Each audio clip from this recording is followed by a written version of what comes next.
Her roles ranged from professional seamstress to garment construction educator at various levels, as well as external verifier with the National Training Agency for CVQ in schools. Since November last year, Ms. Mohammed hosted a free sewing class for interested persons in Mount St. George. And that's just the tip of the iceberg when it comes to her community volunteerism efforts. I grew up with this. Ever since I know myself, I did voluntary work for the YMCA, for the Salvation Army, adult classes, in the library in Roxborough, teaching the students in August, little sewing aids and all that. So I've been doing this all the time. It feels good to give back. I had 15 high-energy women. They were soaking up everything I taught them like a sponge. And in class, they would, even if I go with the basic, they would say, "Oh gosh, miss, how you cut this and how you cut that and how to do this?" And they always do the questions. And I'm thinking in my mind, it's just a basic course. You didn't reach that level yet, so kind of cool it. But then before you know it, they go home and they do research until they go on YouTube and they come back with the finished product. So I don't give myself that credit. They were so interested. They were soaking up everything like a sponge. And that made me feel motivated as a tutor. This is the beginning of things now. Once I have good health, I will spread this to other villages. Because I realize that with the economy as it is, we need to, women especially, even housewives, they need to empower themselves with a skill. If they're not doing it commercially, at least they could do it for their families, and it would be a big thing, a big saving. As I said, I'm semi-retired because I'm still doing school uniforms. So I would like to share my knowledge because I think the graveyard is one of the richest places in earth because people die with all their knowledge and skills. A lot of people without sharing it. And I get a lot of joy and fulfillment when I share my knowledge. At this time, because the people who taught me at John D and all, they spend their time to teach me, and I should pay it forward.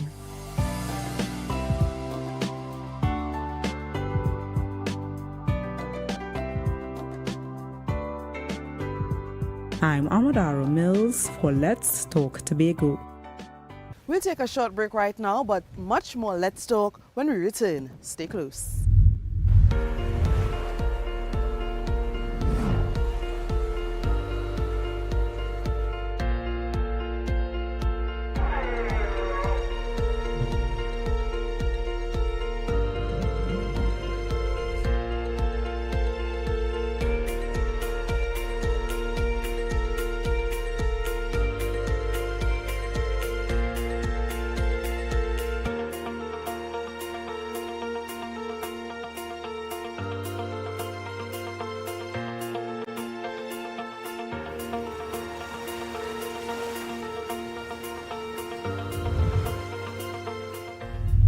Did you know that Tobago's first FM frequency radio station was established 25 years ago? That's right. Tambourine Radio 92.7 FM was established on June 8, 1998, and since then has been pioneering the way as Awi Radio. Here's more. 25 years, Silver Jubilee, congratulations.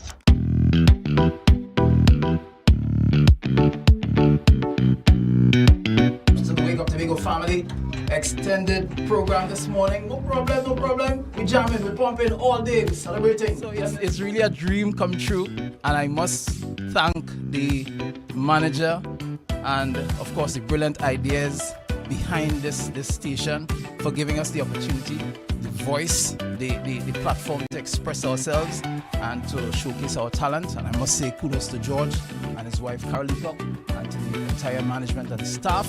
You know, it's been a pleasure working with them for the past 25 years. I do what I love. I enjoy doing it every single day, coming out, putting my feelings behind and try to make others feel happy. I gotta say thanks to everyone who've been listening and keep on listening, and we're gonna try to do our great job, you know. We'll see how it is with it. 25 years is a long time, and we don't want to be that institution that it is, you know. That conversation between George and Carol Leacup, the management of Radio Tambourine is one that gave Tobagonian the opportunity to grow. And every step of the way, every move that I make in the station, I was supported by the management and staff of Radio Tambourine. I'm grateful for that. And one of the things that, outstanding in Radio Tambourine is that togetherness. The management, the approach of the management, some people not seem to understand it. But when your whole life is based on something that you build from ground, you need to protect it. I feel very good, and being a part of it, it's phenomenal. 25 years, and I have been in the engine room. Mr. Leacock has been the face. That's the reason why. I'm the voice. That's a bad choice in terms of the face part of it, right? They gave me the hardest job to do, which is actually to keep Tambourine afloat. So, by the end of the day, with his support, we've been able to do it. Thanks for the support over the 25 years, and we're still here. We're still getting up earlier in the morning that we like to get up to come and do it, and so that must mean we're enjoying it.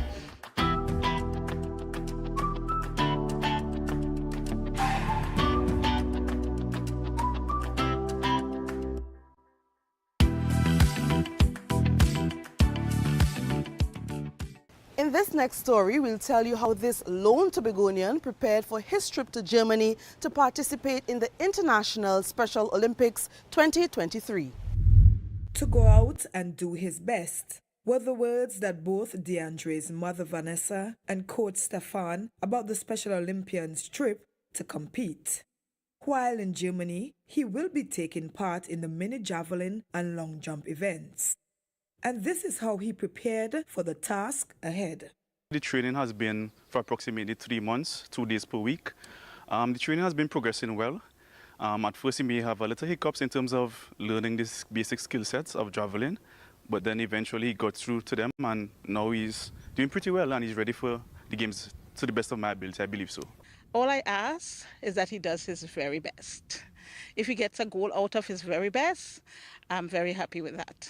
Excited to be competing, a confident DeAndre wants to say thank you to a few people. I thank my family, my friends, myself, and my coaches, everybody that's part with me. Thank you. I'm Crystal George for Let's Talk Tobago. The Commonwealth Youth Games is just weeks away, and Ryle McCool tells us all we need to know to get involved. Here's more. So we just saw the completion of a wonderful Rainbow Cup triathlon. It's returned to Tobago, and the athletes they gave their all. So we're here at the Commonwealth booth because the triathlon is one of the major events taking place in Tobago in August for the Commonwealth Youth Games Tobago 2023.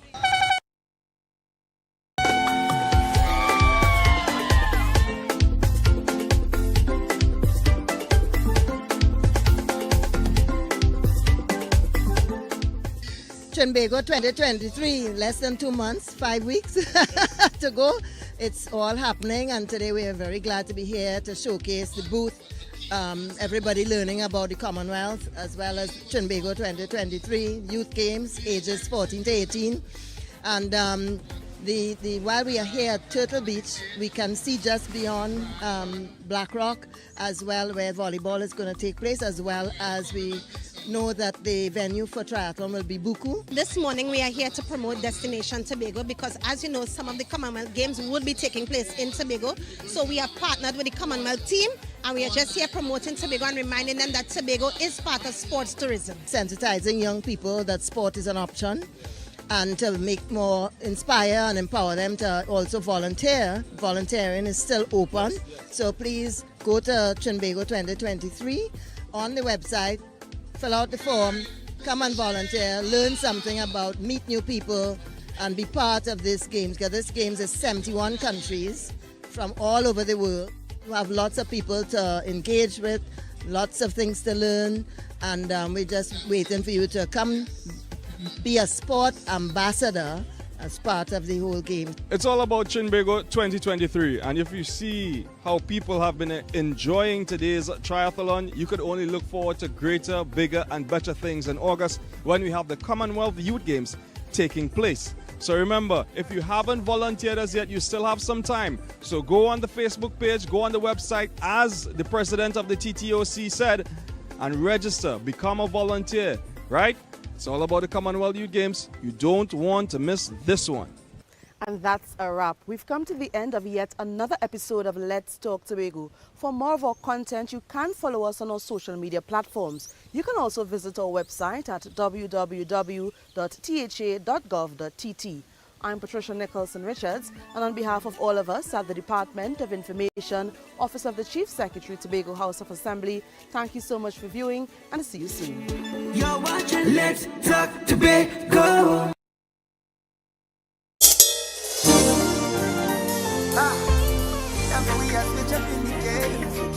Can't make them tell me what to say. Can't make them tell me how to pray. I can't be the only one who's excited to call your name.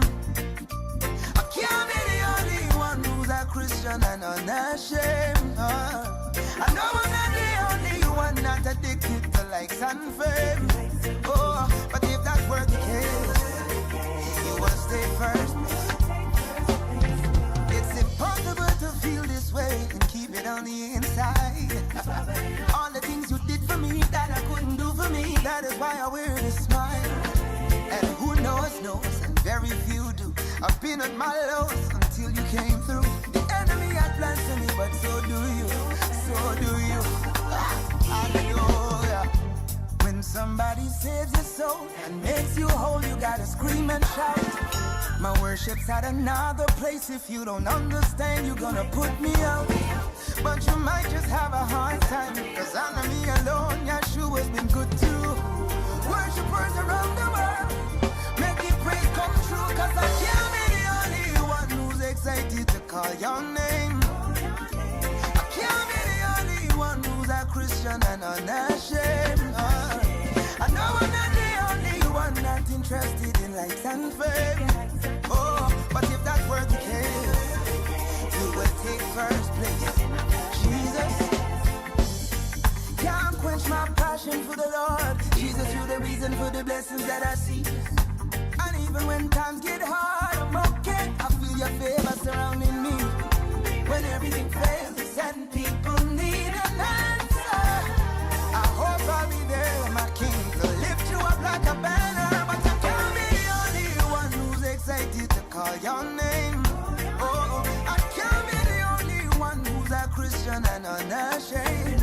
Yeah. I know I'm not the only one not addicted to likes and fame. Oh, but if that were the case, you will stay first. Jesus, the earth may shake and winds may blow, but you'll remain the same. Strongest love I've ever known, and power in your name. The weak find refuge in your arms, so every chance I get I'll write a song to tell of what you've done. But I can't be the only one who's excited to call your name, Jesus. I can't be the only one who's a Christian and unashamed. I know I'm not the only one not interested in life and fame. Oh, but if that were the case, you will stay first. Jesus, I can't be the only one who's excited. Shout down the mountain tops, and I can't be the only one. I know I could never be alone. I know I'm not the only one not addicted to likes and fame. Oh, but if that were the case, you will stay first. Break it all.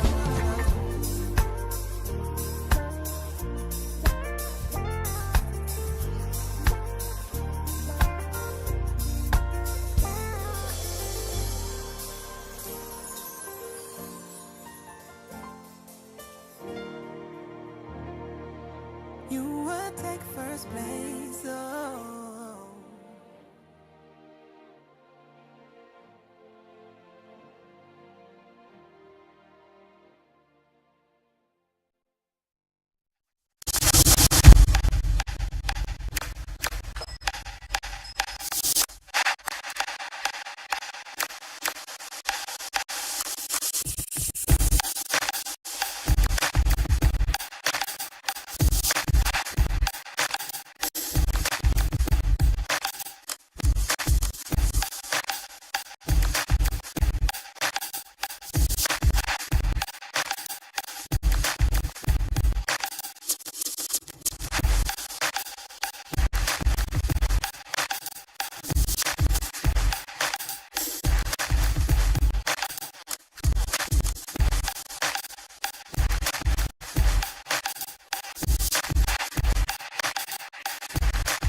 Action, man.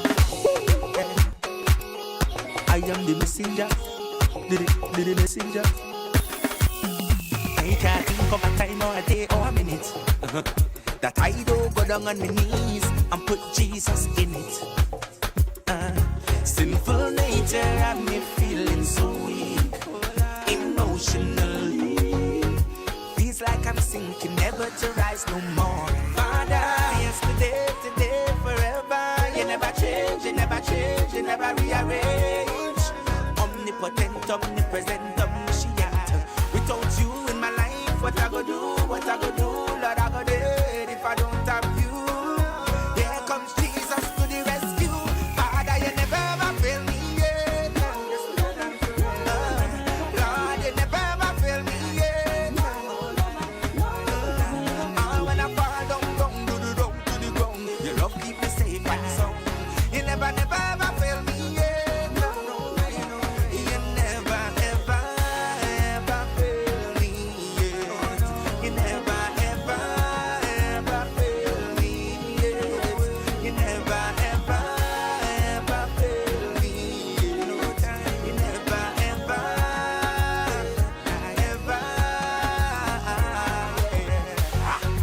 Personally, I give you the praises continually.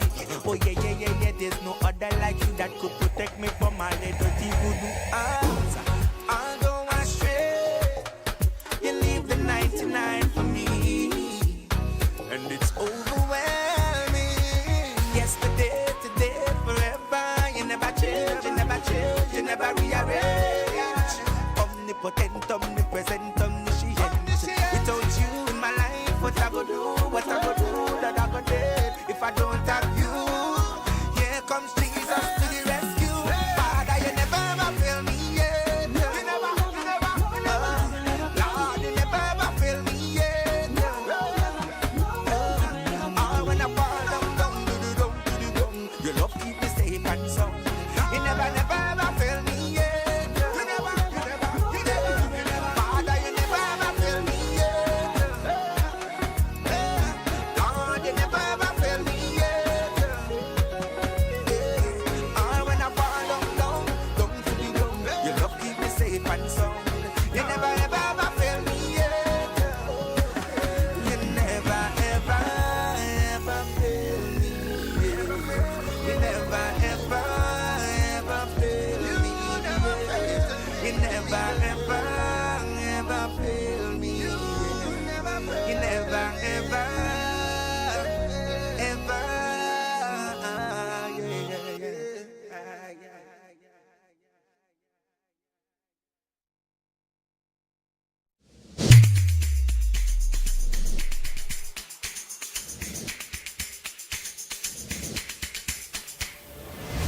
Morning, good morning, put a smile on your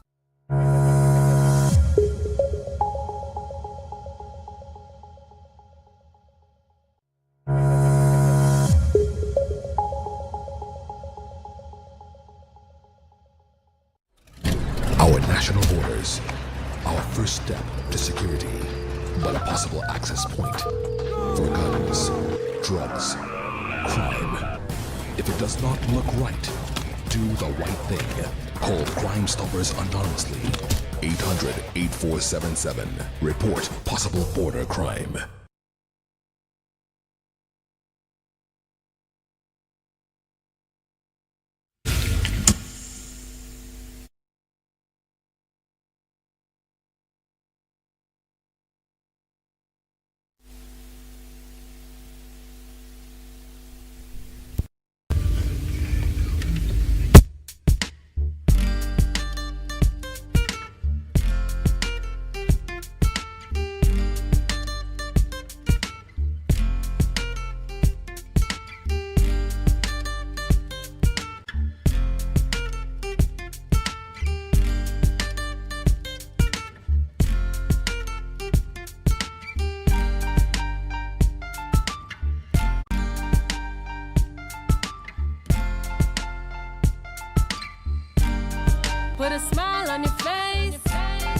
when you're moving from place to place. Good morning, good morning, morning, good morning, morning.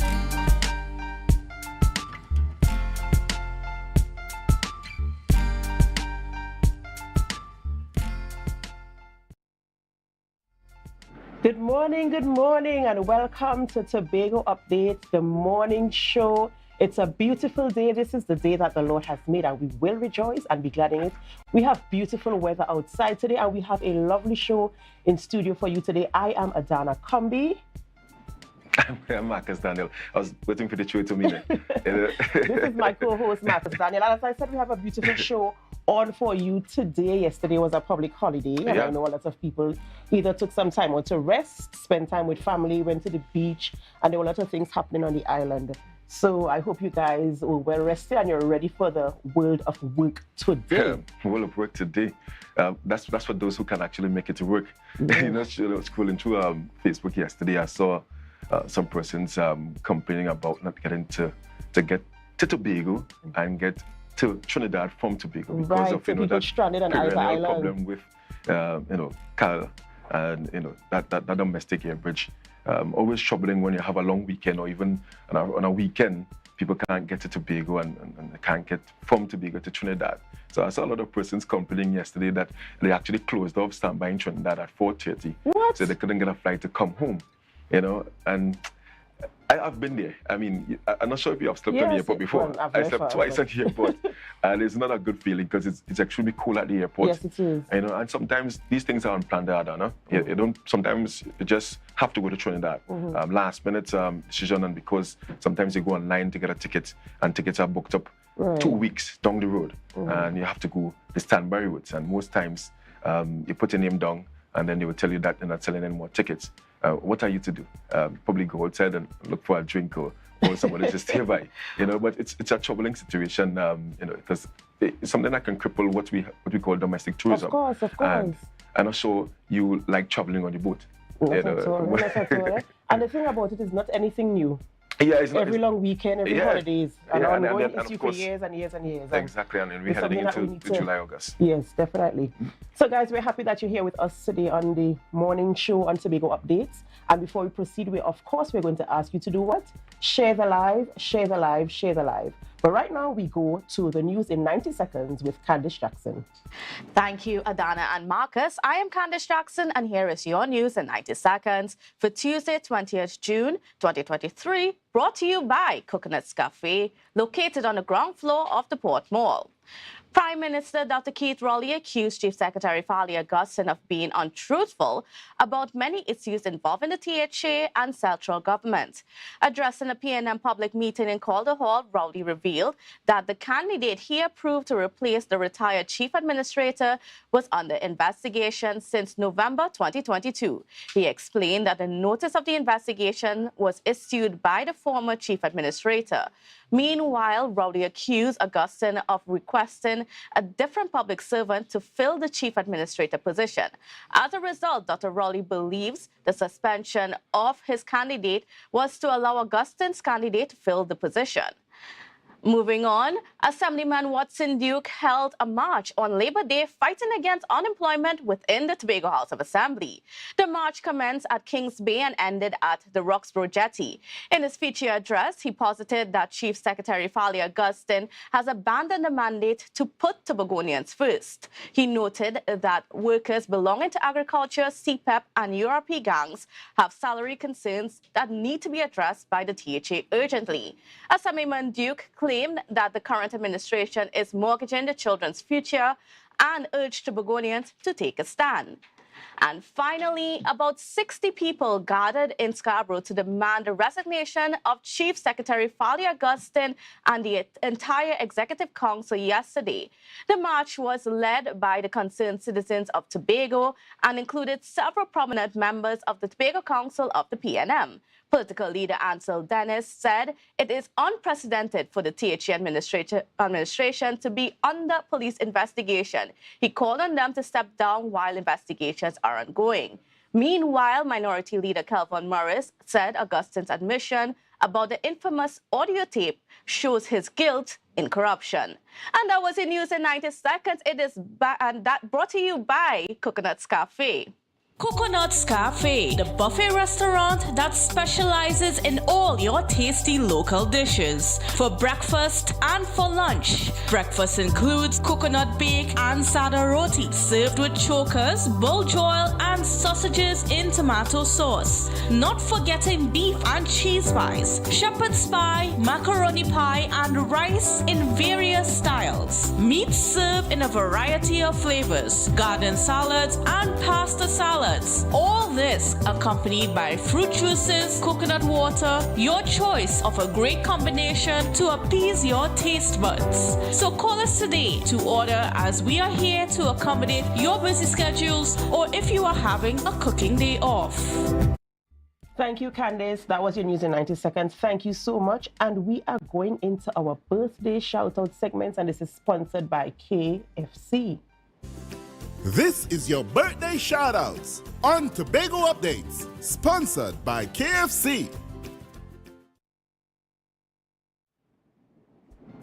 Let's see who is celebrating her birthday today. Oh, we have Latoya Kato. She is celebrating her birthday today. Happy birthday, Latoya, from all of us here at Tobago Updates. Yeah, big up Latoya. And I'm told that today is also Clarence Jacob, former assemblyman in the Tobago House of Assembly. He's celebrating his birthday. Shout out Clarence Jacob. Hope you have yourself a wonderful day. Of course, from all of us here on Tobago Updates. Yes, yes. Happy birthday to all the celebrants. And our birthday shout-out was brought to you by KFC. Birthday shout-outs on Tobago Updates, sponsored by KFC. From the experts that created the Zinger sandwich comes the KFC Crispy Barbecue Zinger. The only one I see is you. Cheddar cheese, crispy onions, the most delicious Kentucky Fried Chicken, and barbecue sauce. Get ready for a whole new level of flavor.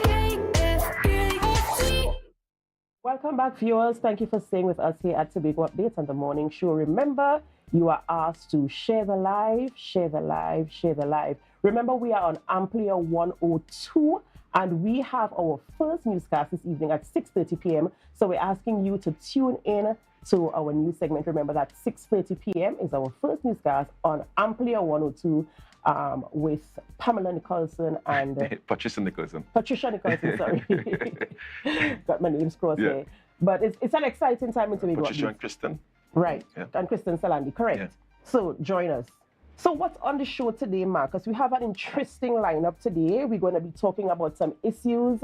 We're going to be getting some facts, and we're going to be revealing stuff to you guys. We have our first interview is Assemblyman Trevor James.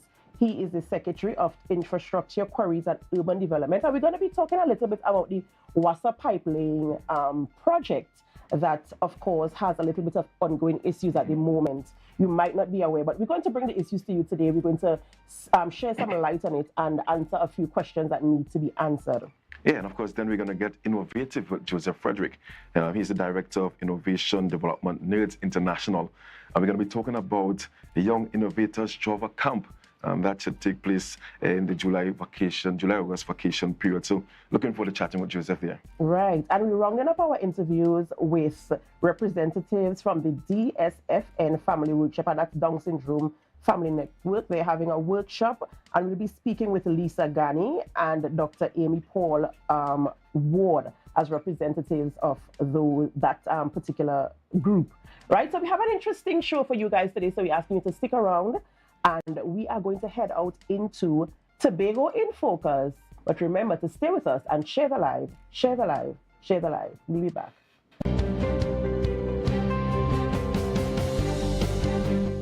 Mediation is used as an alternative to litigation through the use of an impartial moderator and communication and negotiation techniques. The Division of Health, Wellness and Social Protection established its mediation unit in 2009 and has steadily expanded. The unit, equipped with 2 certified mediators, has since settled several matters, including landlord and tenant issues, merchant-customer disputes, property and land, parenting, and even issues regarding the running of traditional susus. Assistant Coordinator at the Mediation Unit, Carol Spencer Edwards, further explains. We deal with family and relationship disputes, neighborhood conflicts, community disputes, juvenile conflicts. So the range of issues are there, and as I said, we try to offer persons that option as against going to the court. Ms. Spencer Edwards revealed a high success rate between 70 and 75%, noting that a large part of the unit's success lies with the process, as persons are allowed to speak freely in a safe and comfortable environment. Quite often the issues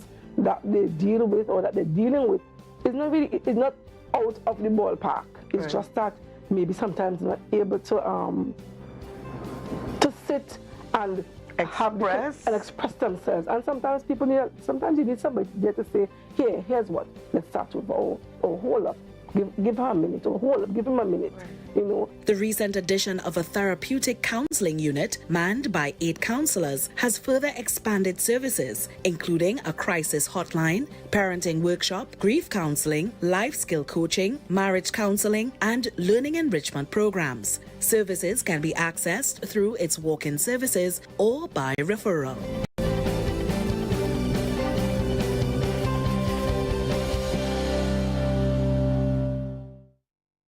Welcome back to Tobago Updates. This is the Good Morning Show, and as I said, we are talking to you about some issues and events happening in and around Tobago, and we are heading into our first interview this morning, as I said, with Assemblyman Trevor James, and we are speaking to him this morning about the pipe laying project that is ongoing and taking place by WASA, right? And we know that there are some issues that arose. The project, of course, is supposed to increase or sustain water supply in the southwest part of Tobago, and we realize that an issue has taken place, and we want to get some insight, we want to get some background information, and we want to be up to speed to ensure we have the facts and we know what is taking place.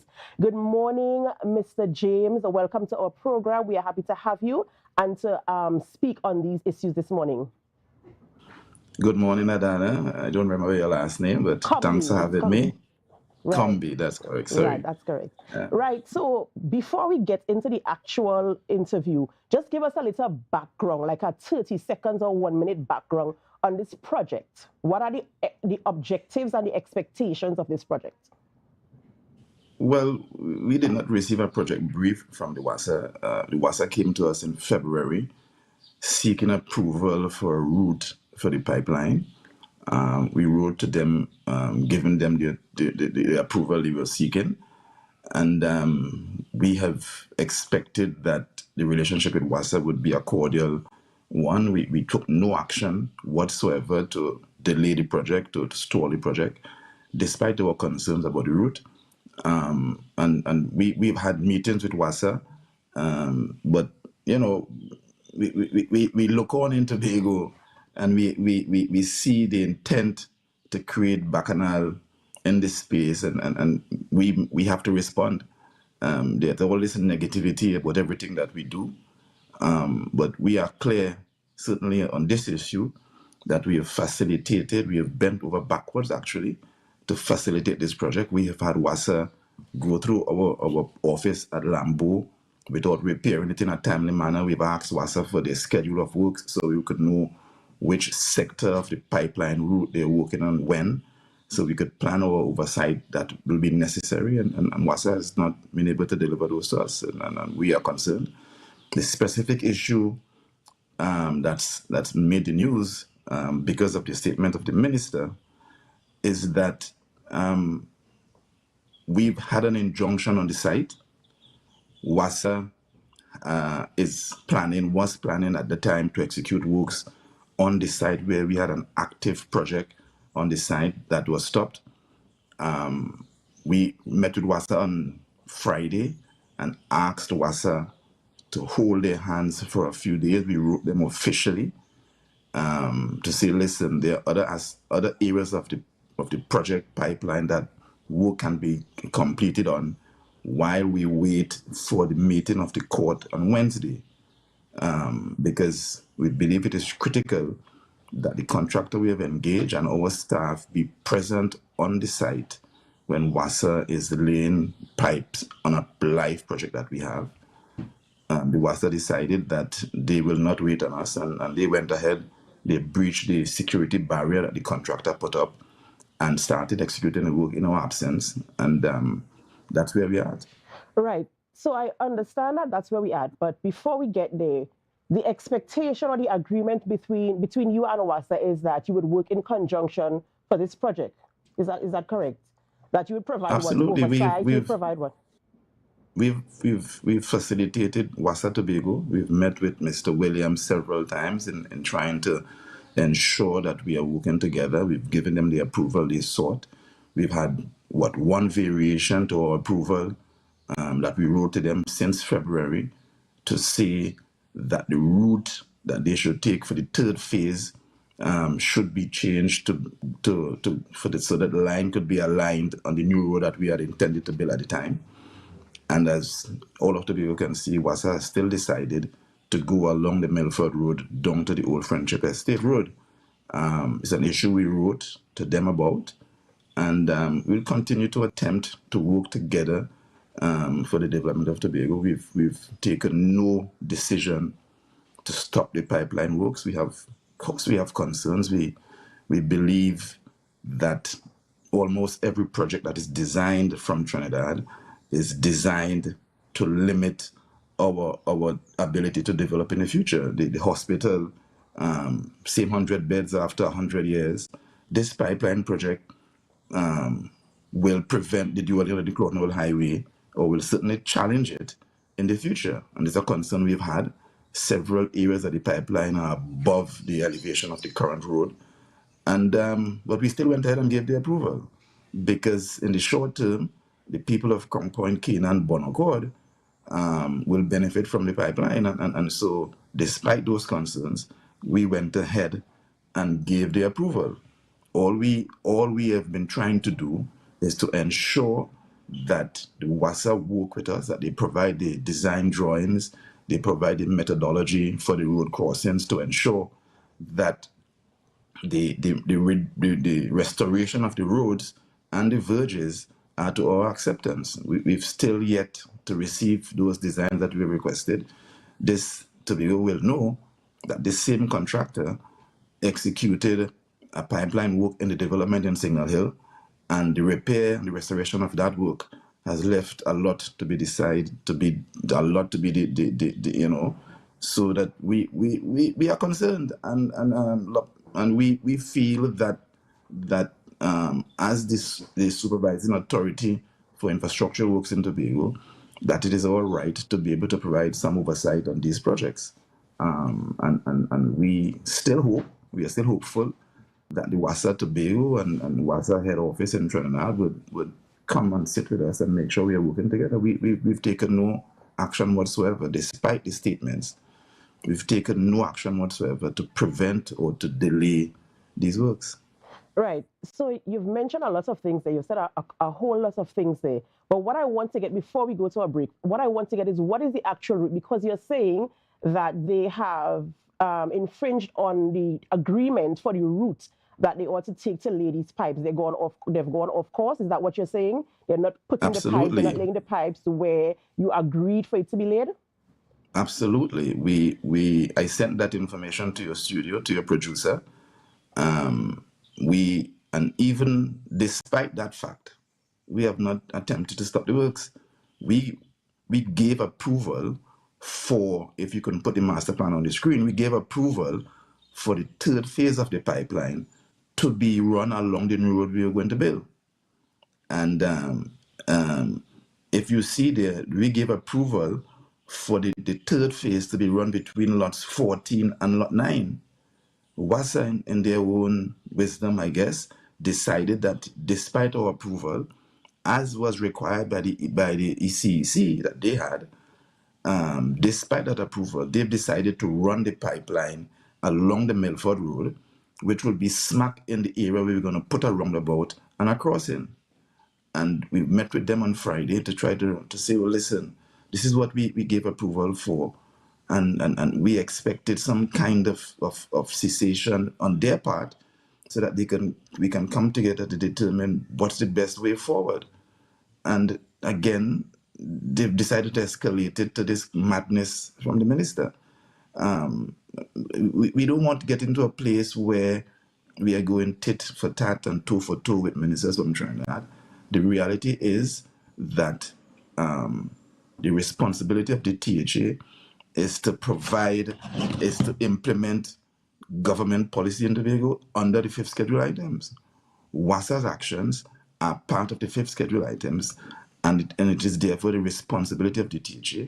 And we've backed away. We haven't made this into an issue at all. We've been trying our best to facilitate this project as best as we can. And we find it very strange that the WASA and the minister would have put these half-truths in the public space. Right. You've said something that is very important, and I want to piggyback on that.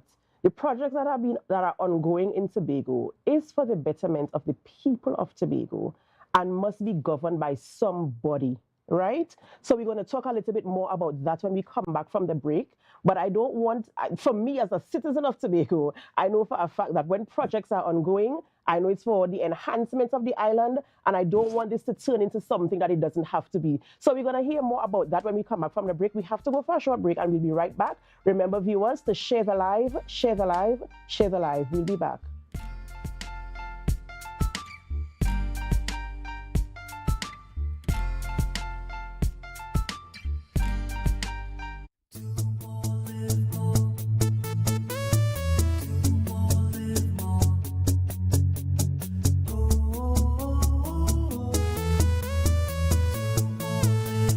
This is how it's gonna go. They better look up and look, 'cause this is your show, and everybody's gonna know. Say it to them once again. They better look up and look. This is your show, and everybody's gonna know. That's how it's gonna go. They better look up below, 'cause this is your show. Live more.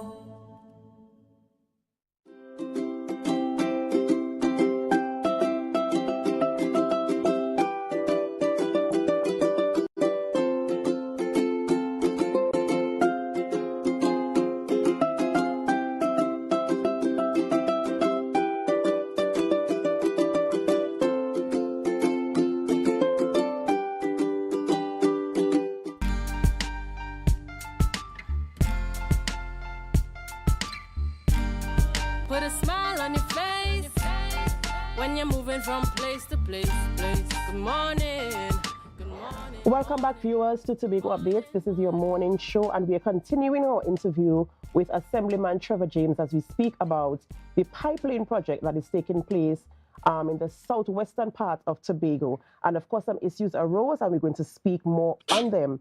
The main issue being that it appears that WASA has gone contrary to the agreement to what was made before this whole project began. Mr. James has cited that WASA, they practically just taken a separate route, right? Now, before we continue, they're saying, we have a letter here, right, that was sent to WASA. In the last part of the letter, we're asking that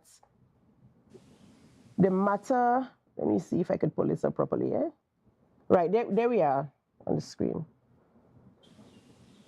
It says, please note that for Route 3, the section from Friendship Road to Storby Local Road, this is what we were talking about, Mr. James, earlier, right? That's correct. Section from Friendship Road to Storby Local Road shall be laid along the proposed road reserve between lots 9 and lots 14, forming part of the Friendship Estates master plan, right? And you're saying that this is what was infringed upon, right?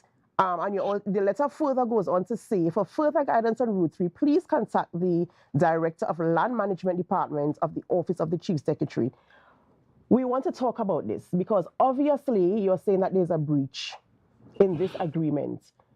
The agreement also states that consultation should be made with the Office of the Chief Secretary, the Land Management Department. Were these discussions had? Were these agreements met? Was there a conversation further to this letter agreeing to say, well, yes, we agree with this letter. This is what we're going to do. We're going to have the conversation and we're going to stick to what we agreed to. Well, Adana, you phrased it differently than I would. It is not an agreement. The WASA, as required by the statutory regulations, must get approval from the Division of Infrastructure. That approval was sought, and that's the approval we gave. So, in essence, we told them, listen, we're going to approve your route with this variation, and that variation was that that last phase of the project be run along the new road, which is from Cove to Storby Local Road.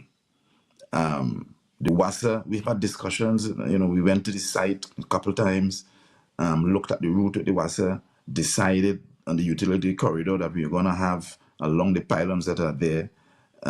Because as you know, wherever WASA runs that line, there will have to be a buffer both sides of the line to protect the line.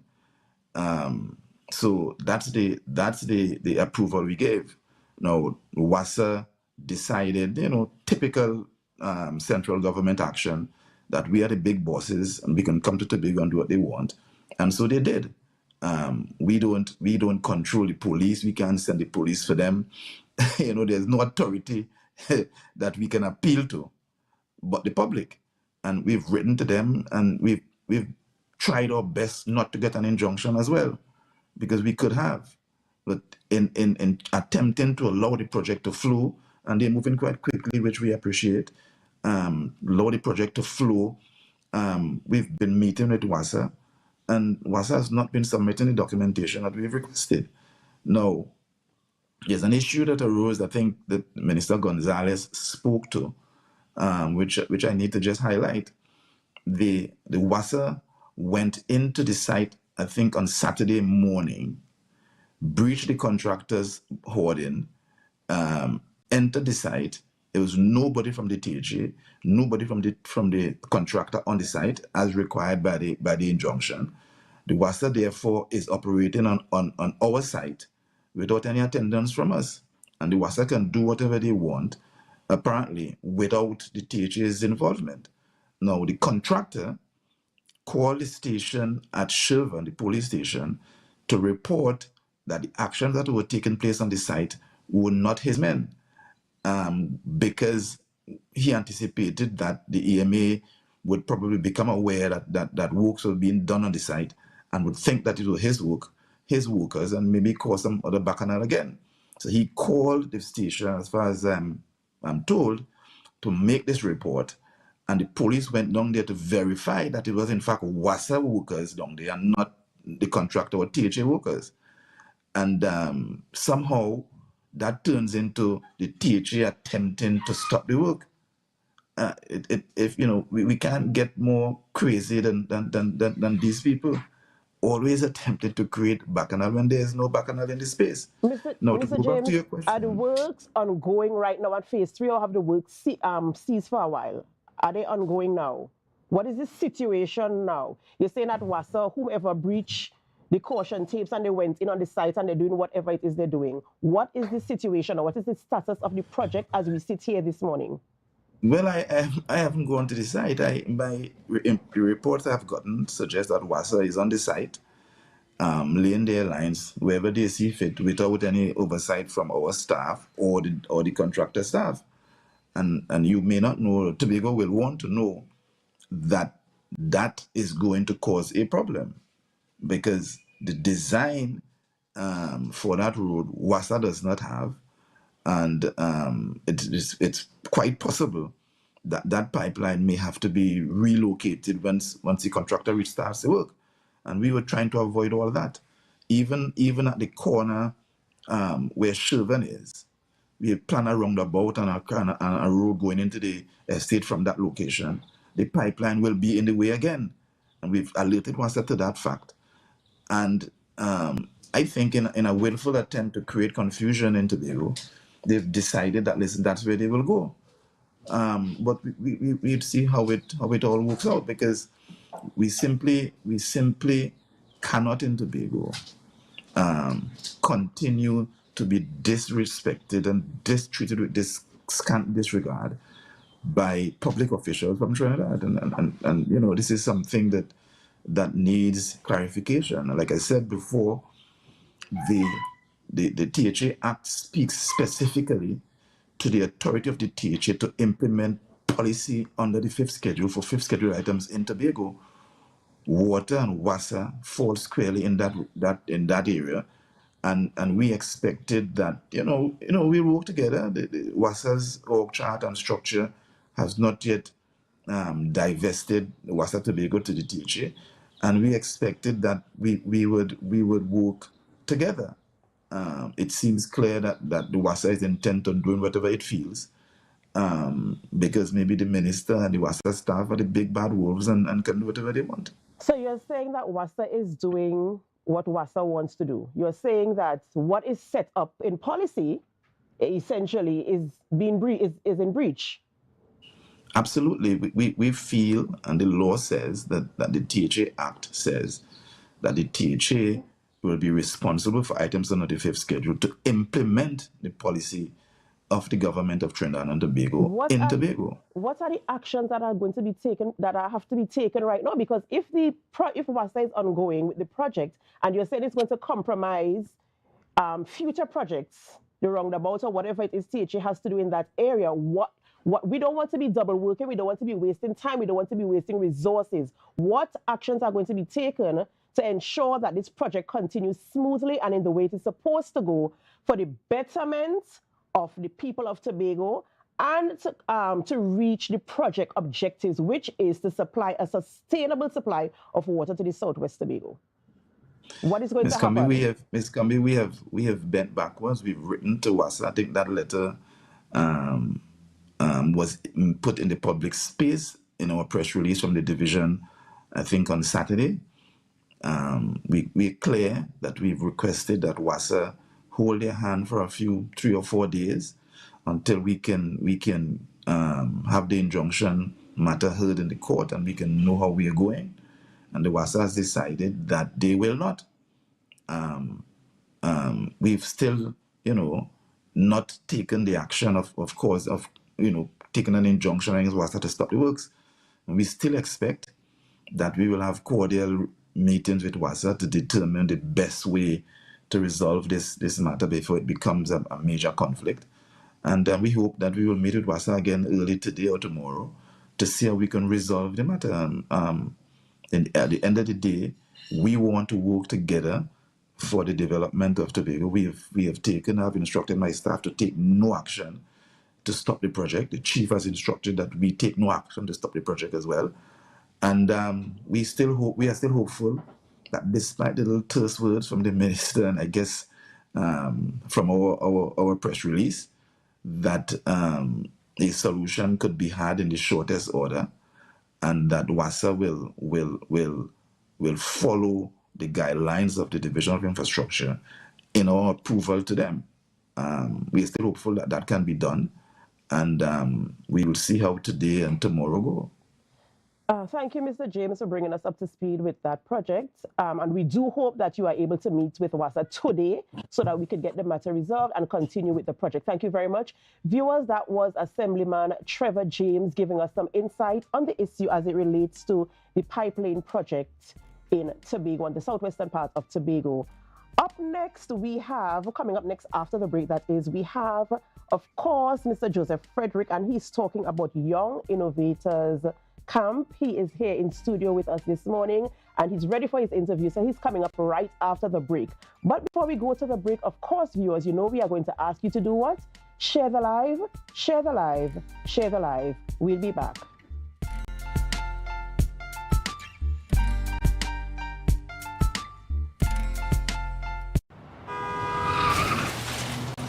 Everybody only worrying. Never ever worry. Don't mind how things looking hard. I tell them never ever worry. If your nice car get damaged bad. I tell them never ever worry. What I'm saying is true. So just consider Tatil is always right here for you. I tell them never ever worry. Don't mind if life make you sad. I tell them never ever worry. If your house get flooded out real bad. I tell them never ever worry. What I'm saying is true. So just consider Tatil is always right here for you. I tell them never ever worry. If sickness catch you off guard. I tell them never ever worry. If times fall on you real hard. I tell them never ever worry. What I'm saying is true. So just consider Tatil will always be here for you. Never worry about a thing. Tatil, where people are people. You know what I mean. Tapicom. Welcome to the future. The only card you will need in a new world. Digital business cards. Safe, hassle-free. The future is here. Tapicom. New generation digital transfer.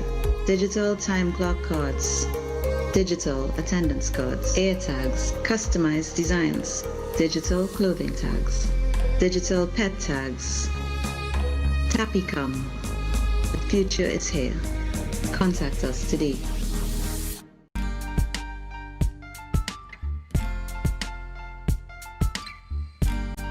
Put a smile on your face when you're moving from place. Yeah, so welcome back to the Tobago Updates morning show. Thank you so much for staying with us.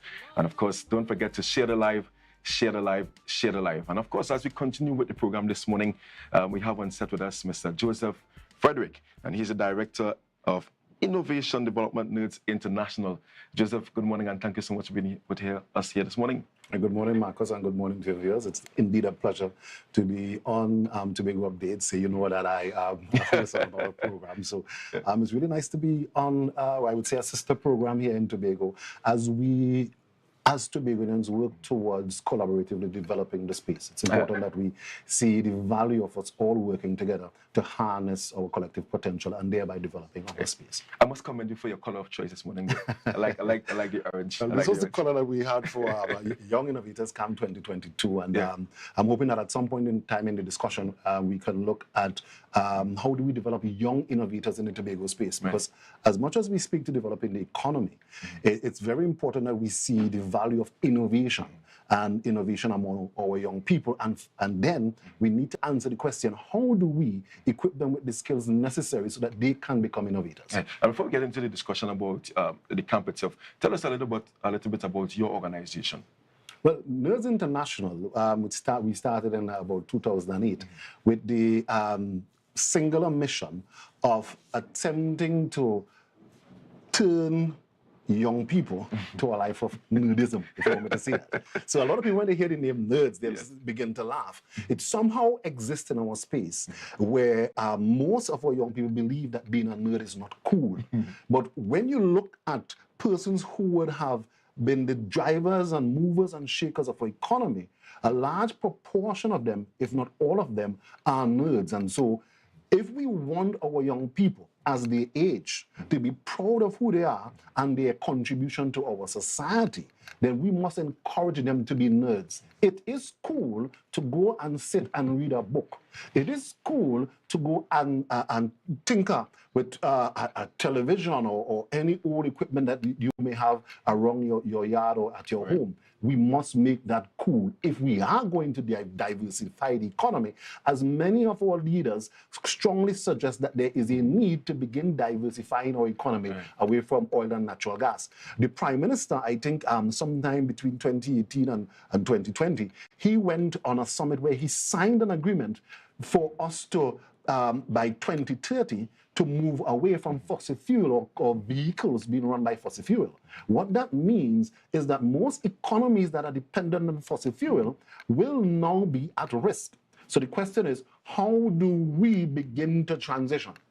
And Nerds International believes that at this present time, we're in the fourth industrial revolution, which is centered on information and communication technology. We must, one, have the information, and two, we must be able to synthesize that information and then utilize that information for effective communication. So all that you have mentioned there, is that to be expected in this upcoming July-August camp? Is that how we're going to fashion this camp, or share with us about the camp?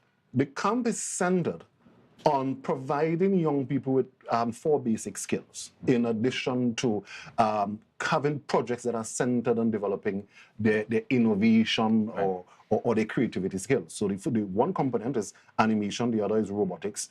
The third is animation, robotics, innovation. I seem to be missing something going to happen to all of us.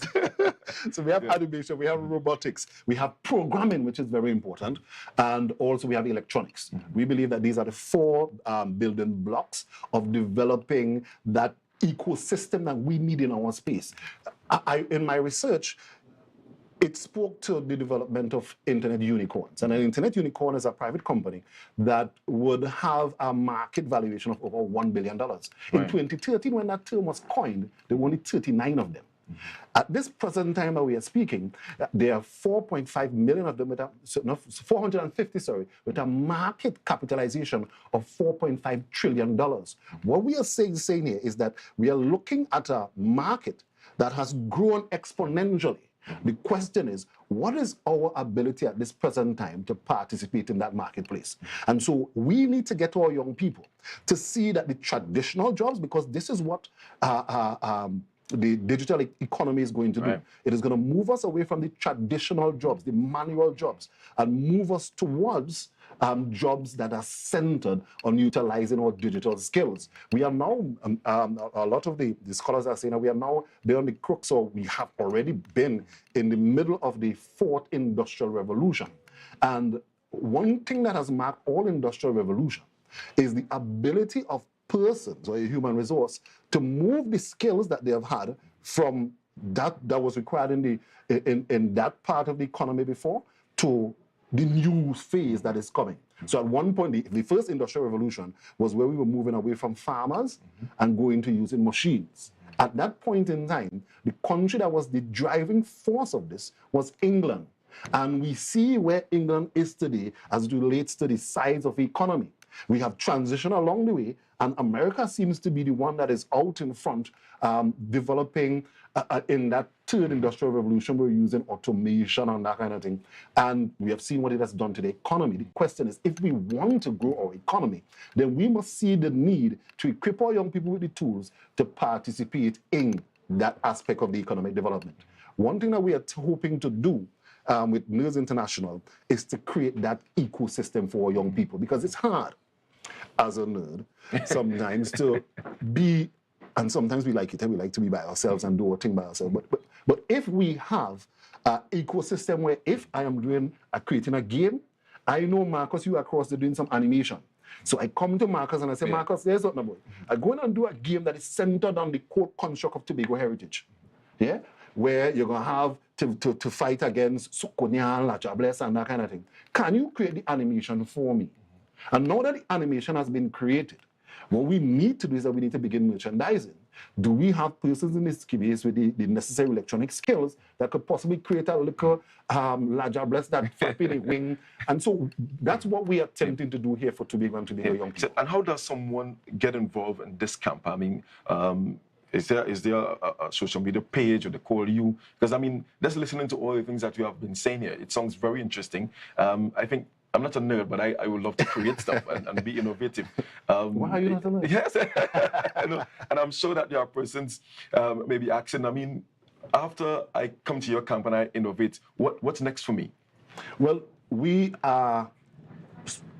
said this last year, but we were unable to get the conversation going in a real way. Yeah. But again, we're looking at creating the ecosystem. So the ecosystem, in our estimation, will be created based on the establishment of clubs. So we're looking at creating young innovator clubs that are centered. So if your aim, because we spoke to 4 disciplines in the camp: animation, robotics, electronics, and programming. You're not going to be interested in everything. Yes. But if you like to draw, Right? Because I meet a lot of parents that will say, well, you know, my child likes to draw. But they are seeing a piece of paper and they're putting an artwork on the piece of paper. We want to get them to see not a piece of paper, but several slides creating an animation. I'm hoping that in one of the videos that was shown there, that we saw some animation where persons who like to draw can now take that drawing and create an animation. Persons who believe that they want to create the next video game.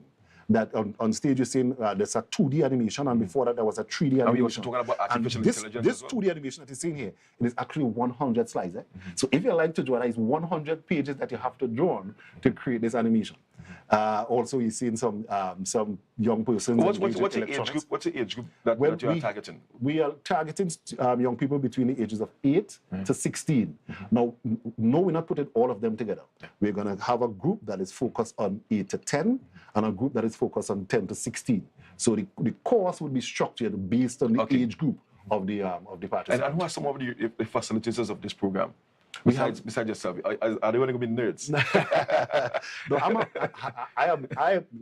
Nerds International is partnering with Tobago Information Technology Limited. Right? So that's going to be where the camp will be based. Williams. He had some meetings this morning, so he could not be a part of this conversation that we're having here now. The facilitators, we have facilitators that have skills in all the areas that we are speaking about. Some of them coming from Trinidad, and they would be engaging our young people in the development of these skills. Yeah, so as I mentioned or asked earlier, in terms of persons watching this program and who want to get involved, or is it that you have already cut off your numbers? this is very sounds very juicy, and I can see parents wanting to get their children involved, especially during the July vacation period, where most times they find time to do stupidness. Yes. I think this is something that they probably should sign up for. How can they get involved? Well, you can contact 211, or you can go to either my Nerds International Facebook page, and also the Tobago Information Technology Limited Facebook page. Yeah, and is a course attached? It's a minimal cost of $999 to participate in this camp, given what you are getting. And I know that viewers have seen what we have been doing with the young people over the past. We started the first edition of the Young Innovators Camp started in 2018.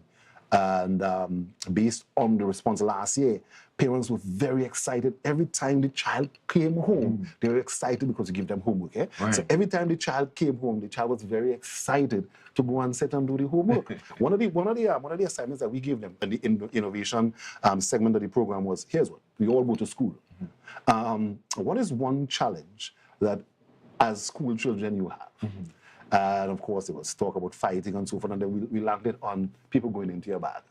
And so we said, here's what, can you create a model of an alarm system that would work with your bag? So when somebody who goes into, or when someone goes into your bag, the alarm goes off, and so you know, here's what, somebody going into my bag. And they were really excited about it. A young lady, Miss Susanna Thompson, Miss Susanna Thompson. She was the winner of that category. She created a really amazing model. It's unfortunate that I wasn't able to show it in these videos. But really, that's what we're attempting to get to our young people. Because somehow, in third world countries, we only see ourselves as consumers of the technology. We never see ourselves as creators of the technology. And if we are to participate in that $1.5 trillion economy, then we must see ourselves as producers of technology, not only sitting and playing a game, not only sitting and utilizing Word on your tablet, but seeing yourselves as actually being a creator of tech. Joseph, I want to thank you so much for being with us here this morning. I think the camp will be oversubscribed. I may send my children there as well. Of course, creating the future innovators here in Tobago, and of course, Trinidad. Making it cool to be a Making it cool to be a Thank you so much, Joseph, for being with us here this morning. Thank you for having me. Viewers, up next we have Dr. Lisa Ghani and Dr. Amy Paul, and they're going to be talking about the Dongchin Joe Family Network Workshop right here in Tobago and next week. Remember to share the life, share the life. We'll be right back.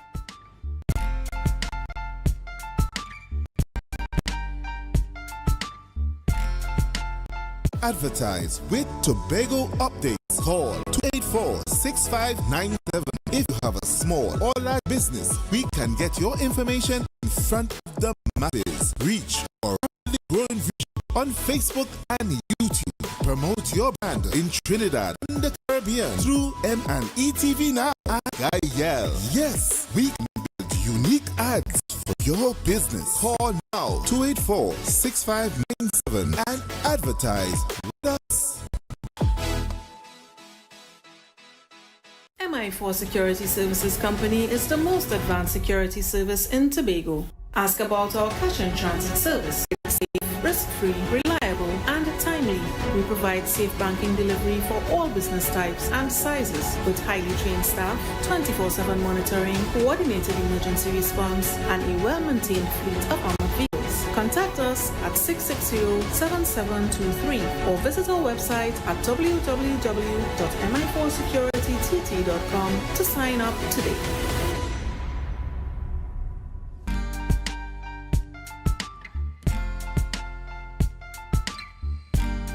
Put a smile on your face when you're moving from place to place. Good morning, good morning, morning, good morning, morning.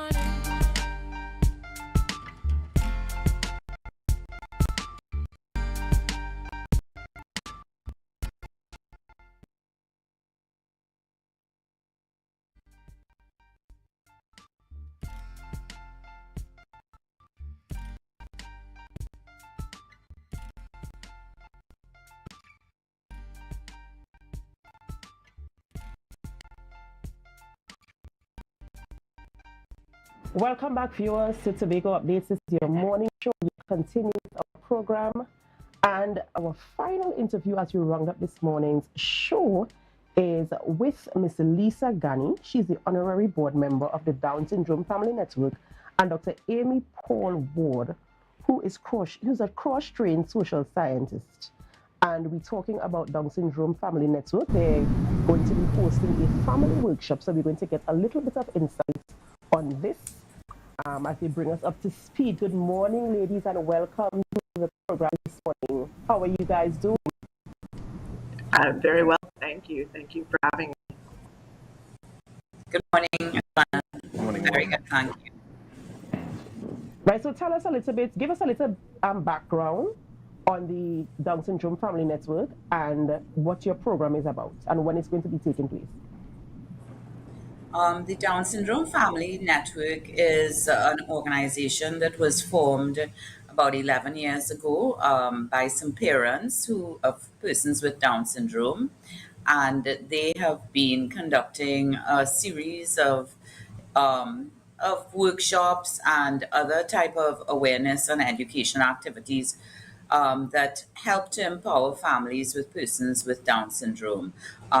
The end result, of course, is that we are looking at inclusion, awareness, and of course, empowering the families to be able to look after the person within their care, and also to ensure that the person can live a full and productive life through, early interventions and support, and also, of course, to encourage Trinidad and Tobago to make sure that the human rights of persons with disabilities also are at the forefront of everything that we do. This is so awesome because I think the education on these social illnesses is very important, not just for the person who is, I don't want to use the word suffering, but the person who has the syndrome, but more so the family members as well, because a lot of times, many people don't know, but when I did my degree in the United Kingdom, I worked in a nursing home, and I took care of people with dementia. And one of the things that they paid attention to is ensuring the relatives of the residents were educated on the illness so that they're able to care for them. I think it's very important what you are doing, trying to educate our public, trying to educate the relatives of the person with the illnesses so we can provide the right type of care, understand the illness and provide the right type of care. So I think that is very, very commendable. Right, so tell us a little bit about what else you'll be doing. When is the program? What are your expectations? Who would you like to see there? Who would you like to reach and stuff like that? Okay, well, we have been doing these workshops in Tobago because everything that we do in Trinidad, of course, we do in Tobago as well.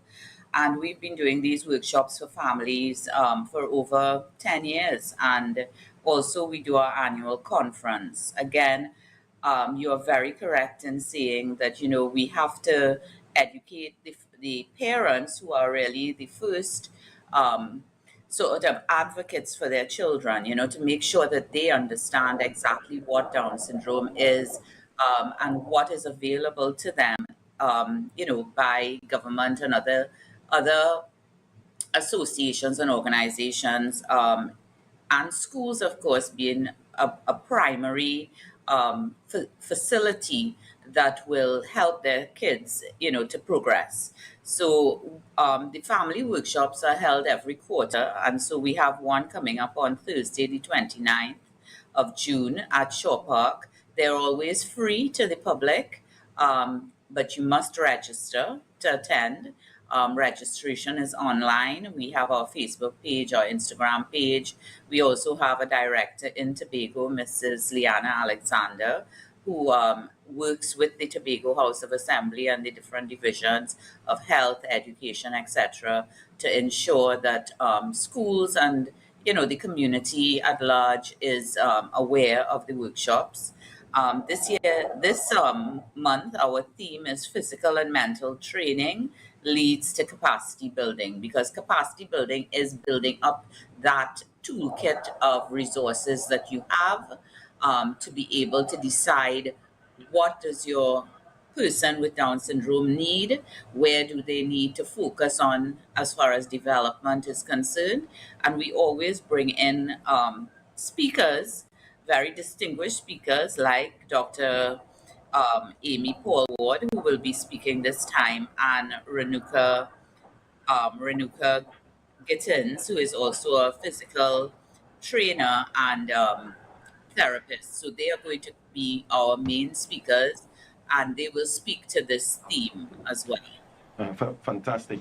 I really like the theme of the event. Physical and mental training leads to capacity building. And I want to bring in Dr. Amy Paul Ward. She's listed as one of the facilitators for this program. That she's going to be talking about the ability of awareness in the education system. Wanting to you, Dr. Paul Ward. Tell us what we expect on this particular topic. Okay, well, I think that one of the things that we definitely need to focus on both in Trinidad and Tobago is opportunities for redesigning the educational system. As an outside scholar who has been to Trinidad, this is my second visit to the countries, I've had an opportunity to bring an outside perspective to the different community-based organizations that I've been collaborating with. And so the focus of my presentation will be to make comparisons to other educational systems, pointing out opportunities where the school system, through the ministries of education, both in Trinidad and Tobago, can begin to provide opportunities for more inclusion within the government school system, so that individuals with various disabilities, Down syndrome and others, will provide more opportunities for children to fully realize their educational potential. I couldn't help but be interested in the individual that presented a few minutes ago on your show about innovation and the importance of the fourth industrial revolution. Well, we need to make sure that children with disabilities in both countries have the skills needed to participate in the economic development of both Trinidad and Tobago. And that is not possible if we don't take into account how to bring in children with disabilities into the school system. Yeah, fantastic. I think it's indeed timely and something that I expect that you have a large turnout. And how has health registration been? Are you having persons showing interest in being part of the program? Yes, we have. As I said, we've been doing this for quite some time, in Tobago. And so therefore, the stakeholders are very aware of the interventions of the Down Syndrome Family Network. Usually these sessions would have between 80 and 100 persons, which sort of cross the the spectrum of teachers, persons in education, in the health sector, and also, families, parents of persons with Down syndrome. And I think that what Dr. Amy said is extremely important. When we look at the range of persons living with disabilities now, and first we need to understand what disability your child has. Many people still have not had their children assessed, and therefore they live in, and I use the word most respectfully, in ignorance, because they don't want to find out. Sometimes they're afraid of the diagnosis, or they're ashamed. And we still have a lot of these taboos in Trinidad and Tobago. And, I think knowledge is power. And therefore, when we come to sessions like this and we become more informed, we're in a better position to assist that person to live a full life. It's not anymore about just taking care of the person and making sure that they're fed and bathed. It's really about empowerment. And we have no excuses now. As a society, I think what the Down Syndrome Network and other associations like them, the Autism and Cerebral Palsy, and so what these organizations have really done very well is to create awareness. Now we need action. And action is personal action, personal responsibility, and then support by the government to be able to, to make sure that it's equitable for all. That's right. And we really like the fact that you're very proactive about this and you're very passionate about it, because, we want inclusion and we want everybody to be able to enjoy, a good standard of living. So thank you, ladies, so much for joining us on the program this morning and for sharing information on the workshop. Guys, it's happening on the 29th of June at Shaw Park Complex. So those of you who haven't registered yet, there's still time to do so. Guys, we are wrapping our show this morning. We had a beautiful time today. Marcus, of course, again, thank you so much for being here with us. This is family, this is home, right? And it has been a pleasure being with you guys this morning. And we are wrapping this morning. But before we go, we want you to know that Tobago Notes is up next, followed by GMT. And also follow us this evening on Player Channel 102 for the news at 6:30 p.m. Before we head out, we hand you over to Tobago Notes. Remember also to share the live, share the live, share the live.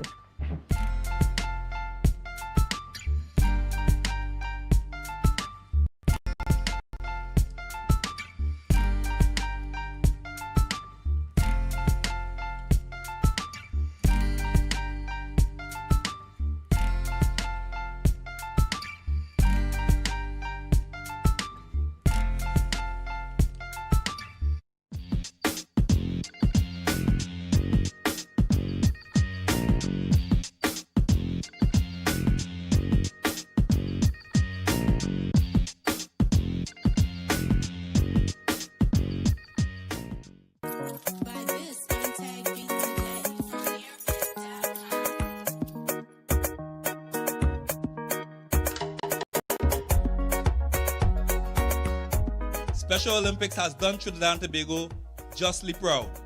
We have represented Trinidad and Tobago for the last 40 years, including athletes with intellectual disabilities in mainstream sport.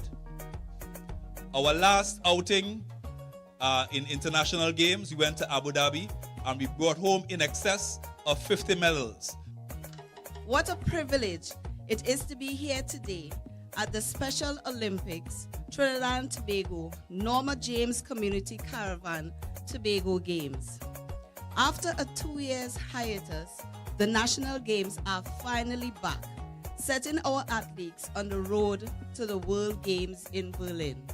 The Chief Secretary would have recently gave a directive that every division across the THA, we must hire people who we consider our the special needs children. They are a part of our society. They can make a positive contribution.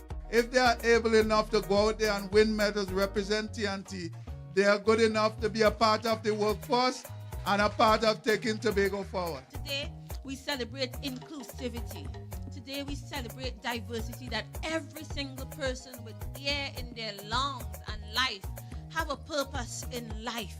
God placed us all here for a reason, and we all have something to contribute. The differently able, the specially able, the intellectually disabled, whatever you want to call it, as long as there's life in you, there's work for you to do, to shine, and to showcase the glory of God.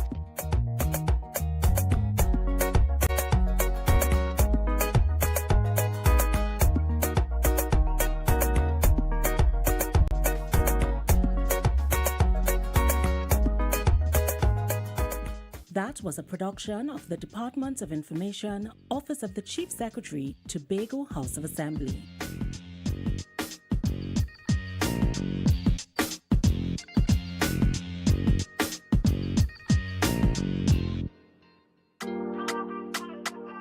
Yeah.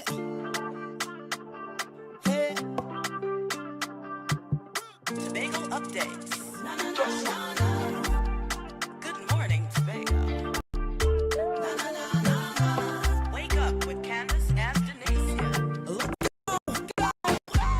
It's a brand new morning, rise up to a brand new dawning. As the passion start to rise, the energy fill the skies. Welcome to Good Morning Tobago on Tobago Updates, your source for current affairs in Tobago, Trinidad, and the region. With the perfect conversations to complement your morning routine, I am Candace Jackson, and let's get started with the news in 90 seconds. Prime Minister Dr. Keith Rowley accused Chief Secretary Farley of Guston of being untruthful about many issues involving the THA and central government. Addressing a PNM public meeting in Calder Hall, Rowley revealed that the candidate he approved to replace the retired chief administrator was under investigation since November 2022. He explained that the notice of the investigation was issued by the former chief administrator. Meanwhile, Rowley accused Augustine of requesting a different public servant to fill the chief administrator position. As a result, Dr. Rowley believes the suspension of his candidate was to allow Augustine's candidate to fill the position. Meanwhile, Assamiman Watson Duke held a march on Labor Day fighting against unemployment within the Tobago House of Assembly. The march commenced at Kings Bay and ended at the Roxborough Jetty. In his feature address, he posited that the Chief Secretary, Farley Augustine, has abandoned the mandate to put Tobagonians first. He noted that workers belonging to agriculture, CPEP, and URP gangs have salary concerns that need to be addressed by the THA urgently. Assamiman Watson Duke claimed that the current administration is mortgaging the children's future and urged Tobagonians to take a stand. And finally, about 60 people gathered in Scarborough to demand the resignation of Chief Secretary Farley Augustine and the entire Executive Council. The march was led by the concerned citizens of Tobago and included several prominent members of the Tobago Council of the PNM. Political leader Ansel Dennis said it is unprecedented for a THA administration to be under police investigation. He called on them to step down while investigations are ongoing. Meanwhile, Minority Leader Calvin Morris said Augustine's admission about the infamous audio tape shows his guilt in corruption. And that was the news in 90 seconds, brought to you by Coconut's Cafe. Coconut's Cafe, the buffet restaurant that specializes in all your tasty local dishes. For breakfast and for lunch. Breakfast includes coconut bake and sada roti, served with chokers, bull joil, and sausages in tomato sauce. Not forgetting beef and cheese pies, shepherd's pie, macaroni pie, and rice in various styles. Meat served in a variety of flavors, garden salads, and pasta salads. All this accompanied by fruit juices, coconut water, your choice of a great combination to appease your taste buds. So call us today to order, as we are here to accommodate your busy schedules or if you are having a cooking day off. Welcome back to Good Morning Tobago on Tobago Updates. Well, viewers, the political scene is very, very hot in Tobago, as you guys have been observing over the past week or so. I mean, it's quite a lot of buzz, so much buzz that we had the Prime Minister here at a political meeting in Calder Hall yesterday evening. And now to discuss some of the things that was said on the platform, yes, last night, as a matter of fact, we have Senator Lawrence Hislop on set with us. Good morning and welcome to you, sir. How are you doing? Morning, Candice. Thank you for having me. I'm doing fine. I'm doing great this morning. Great. So let's get into that meeting last night. First of all, we had the Prime Minister here in Tobago at a time when local government election campaigning is heating up in Trinidad. Just tell me about him being here. Well, remember the Prime Minister is the Prime Minister of Trinidad and Tobago. And even if local government elections are heating up in Trinidad, there was something critical that he needed to come to address because it is critical for us in our governance, and that is the Chief Administrator. And that was the main reason why he decided to have a conversation with us, with Tobagonians, about what transpired and what is transpiring with the whole Chief Administrator issue. So that is why he chose to come to speak to us directly and not. I know some people would always have an issue with him speaking from Trinidad. So he decided to come to Tobago to speak to us, to educate us, to bring us up to speed on the process, and as the reason why at this time we are without a Chief Administrator. Now, hearing that explanation, actually, before you hear that explanation, I want you to go through some of the things that the Prime Minister explained about why we are in a position without a Chief Administrator right now.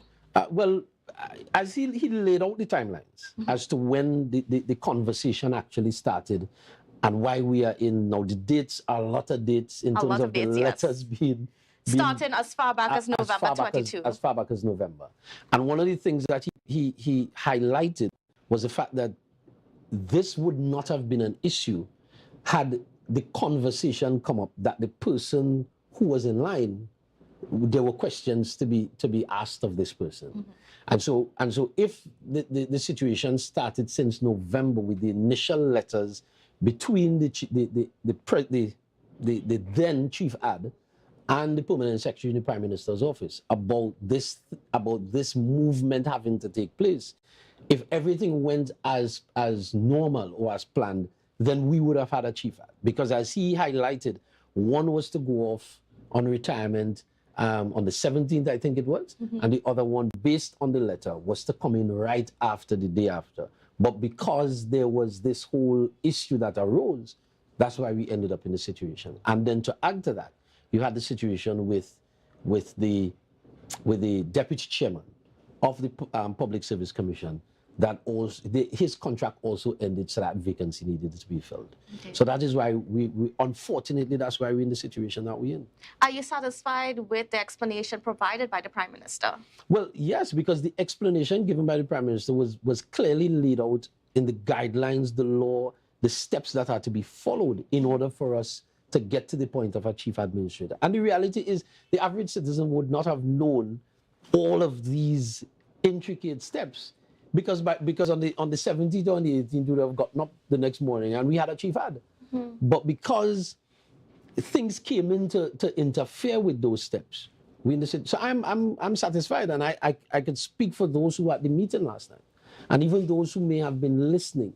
If you listened objectively, I can't see why you couldn't understand what the Prime Minister was trying to explain, bar all the dates and the timelines that he was What about giving. in terms of the role of the Public Service Commission? Because key to all of this, the Public Service Commission is the link between, making sure that they formulate that person and forward it to the Prime Minister for approval, and then it comes back to them to enact it. Right. What about their role in all of this? What are your opinions and as to, what went wrong there as well?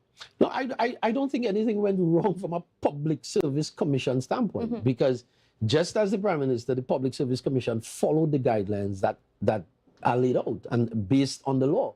And so I don't think from a Public Service Commission standpoint, there was an issue, right? Based on what was said last night and what has been in the space since then, we recognize that there had to be an issue from a Chief Ad Tobago House of Assembly situation where everything just didn't seem to coincide or gel cohesively enough for the process to be as smoothly as it normally is. Because this is something that has been done since we started to have administrators and chief administrators in the Tobago House of Assembly. And so obviously there was a breakdown based on the steps that were laid out last night by the Prime Minister. There was a breakdown when it comes to what the chief ad was supposed to do, what and I don't even want to bring the politicians into this, because what he clearly laid out last night were the steps that were to be taken by the public servants. Right?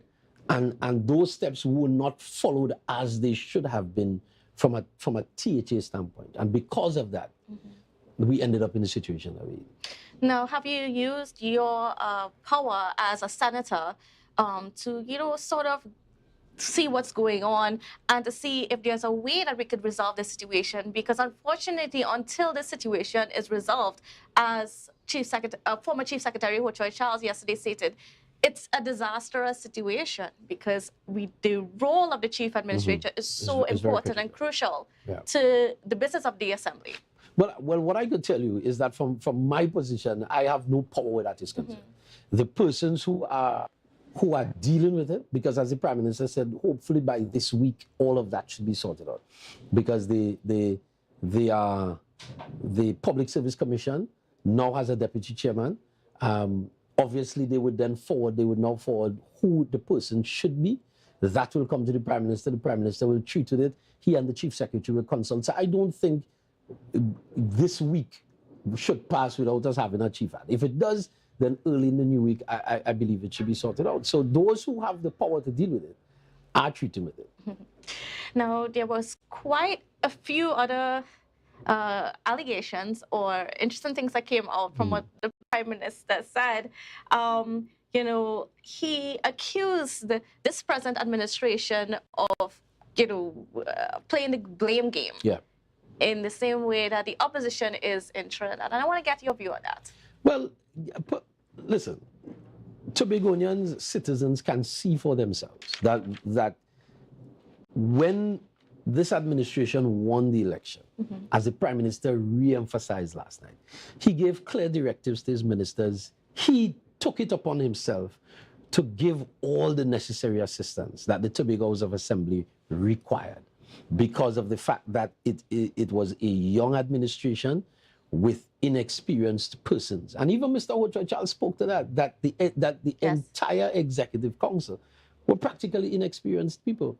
And so the Prime Minister went out of his way to assist the administration to make sure that everything runs. Because at the end of the day, what people need to understand is, being the Prime Minister of Trinidad and Tobago, you still have a responsibility for governance to be done seamlessly and smoothly, even in Tobago, even if you don't have direct responsibility.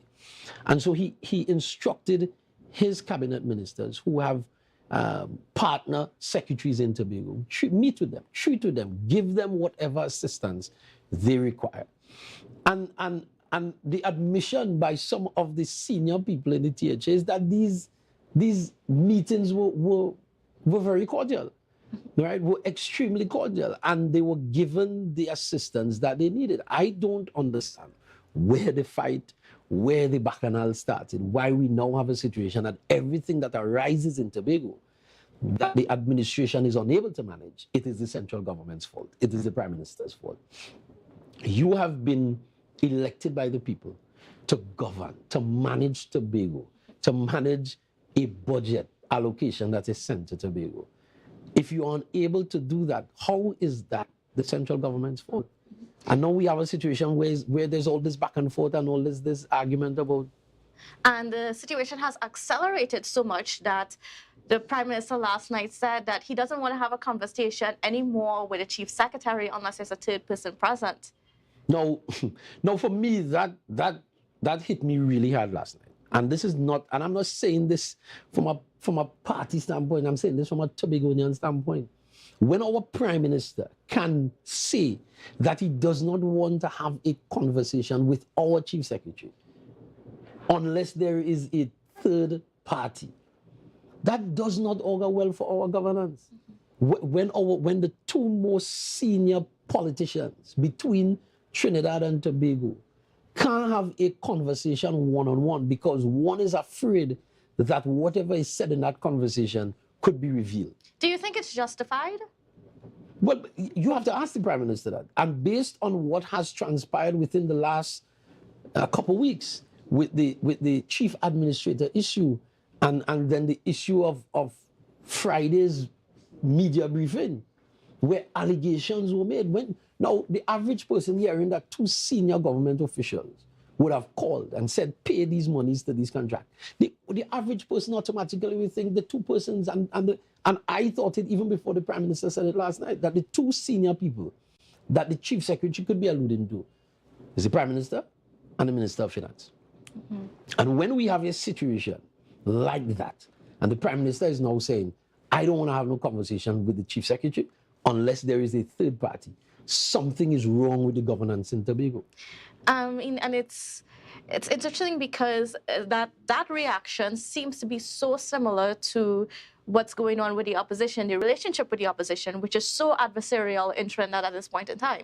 Yeah, well, you see, I sit in a place where you see things firsthand.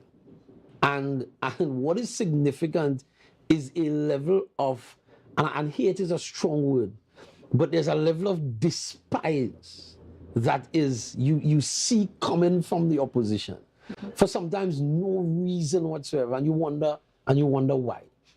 Yeah, and so in Trinidad there is that dynamic and there's that understanding, and it has even gotten worse as we get closer to local government election, right? But it is sad that we have to come to a point, because even as adversarial as Mr. Charles was in his tenure as Chief Secretary, we never had a Prime Minister utter those words. And Mr. Charles has been able to straddle both entities in Trinidad. But you never had either of those Prime Ministers saying, I don't want to talk to Mr. Charles unless there's a third party. All right, we're going to stick a pin there on this conversation, but we got to take a quick break. So viewers, please don't go anywhere, because we'll be back right after this. The energy fill the sky.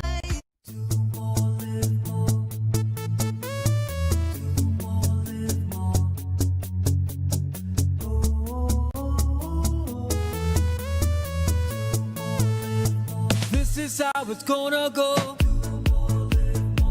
They better look up below, 'cause this is your show. And everybody's gonna know. Say it to them once again.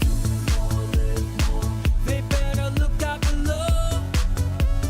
This is your show. And everybody's gonna know. That's how it's gonna go. They better look up below, 'cause this is your show.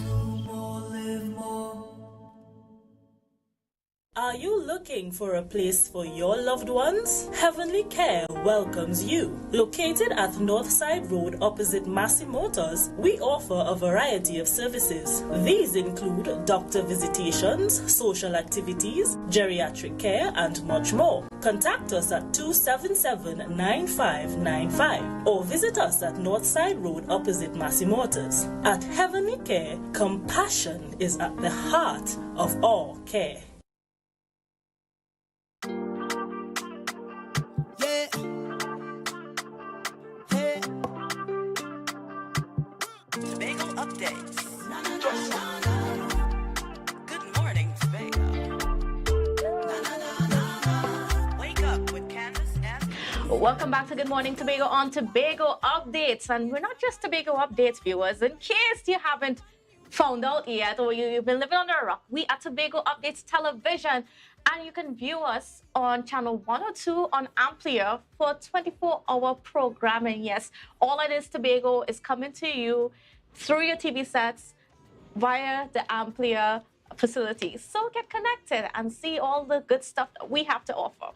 All right, viewers, so we are continuing our conversation with Senator Lawrence Hislop as we discuss some of the things that came out of the PNM political meeting last night in Calder Hall. Now, before we went to the break, we were talking a little bit about some of the adversarial relationships that's developing between the central government and the THA And we're seeing, we heard the accusations from the Prime Minister that it is mirroring that of the relationship between the opposition and the central government, which is also very adversarial. Now, I mean, some of the accusations that were made last night was that for the Chief Secretary Fali Augustine and his team are aligned to the UNC. Is there any evidence that you guys have that points to that? But if you want to put it this way, the proof is in the eating. So there may not be cold hard evidence, but when you look at the behaviors are too similar. I'll give you one example. I sat on the research that created all of this hoopla, and one of my colleagues on the job didn't ask a single question. And to me, that says a lot, because that particular committee is the most vocal committee. And we had an opportunity to scrutinize the THA in particular. And it is as that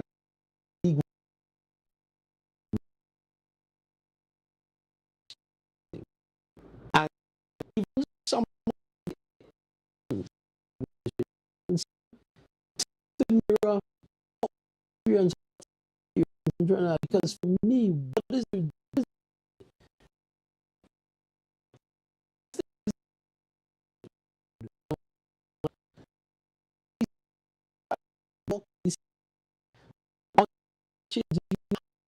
for the and get the road done. Well, on what is picking up for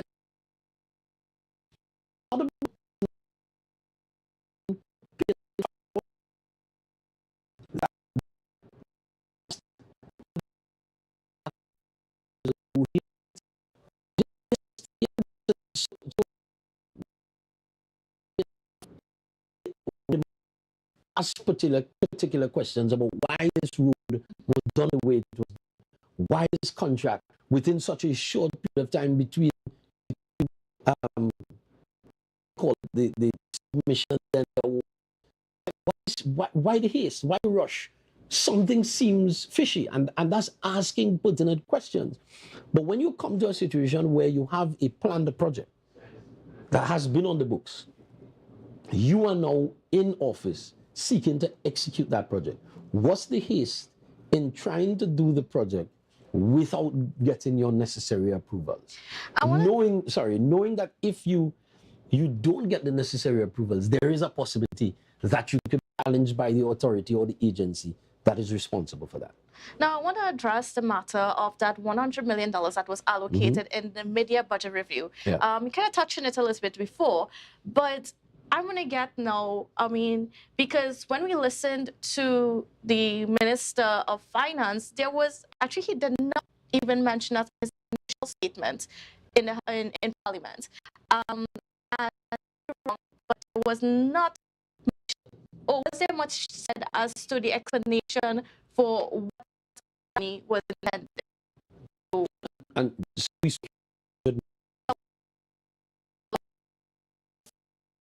so it's not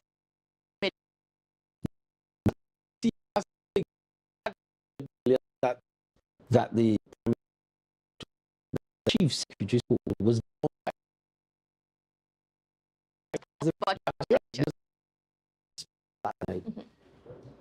when the fortunes of the country started to turn around in terms of its revenue, each ministry was asked, or each ministry brought the debt that it incurred through COVID, brought that to the fore with the finance minister. And as he said, the THA was not left out.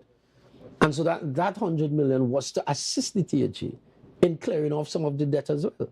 What do you know about the details of which debts it was supposed to be cleared by that money? No, but you see, that's the thing about the THA. Once the government sends the money, once the central government forwards an allocation to the Tobago House of Assembly, the THA has within its power to move around the money, to put the money. So even if even if the monies were negotiated from central government to do a particular thing, once that comes to Tobago, the THA has the power to say we are going to take this money and do X, Y, Z instead, accordingly as the needs arise. And so it could have been negotiated for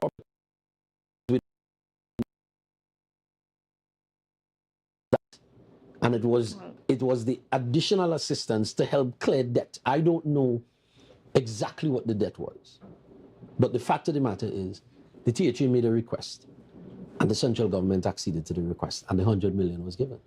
Have you been speaking with any of the contractors that are owed money? And have you been making any petitions to the government, to the THA, etc., on their behalf to help them be able to get the money that's owed to them? No, but you see, that's clearly the responsibility of the Tobago House of Assembly. You are there, you know the situation. You came into office saying that you will do things differently, and whatever the issue is, you are going to fix it. But we into a year and a half of an administration, and you have contractors literally crying out.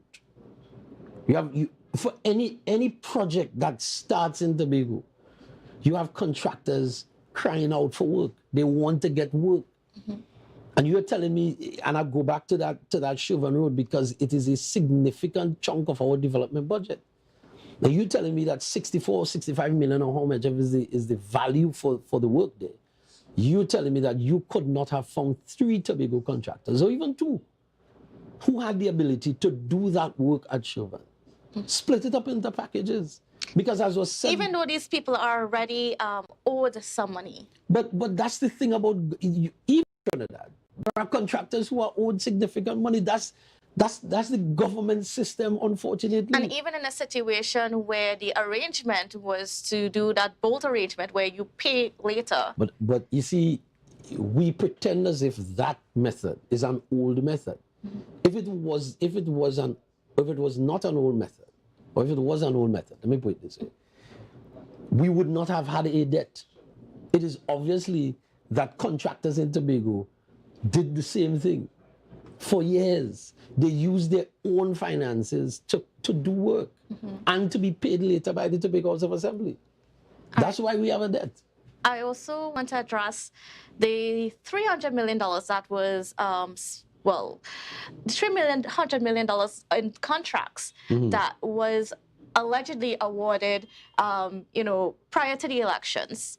That this is the accusations that's coming from the chief secretary, right? These were awarded prior to the elections, and that's sort of setting up a situation where it might be difficult for the THA, based on their allocations from central government, to be able to pay all of those debts within, let's say, a year or 2 time.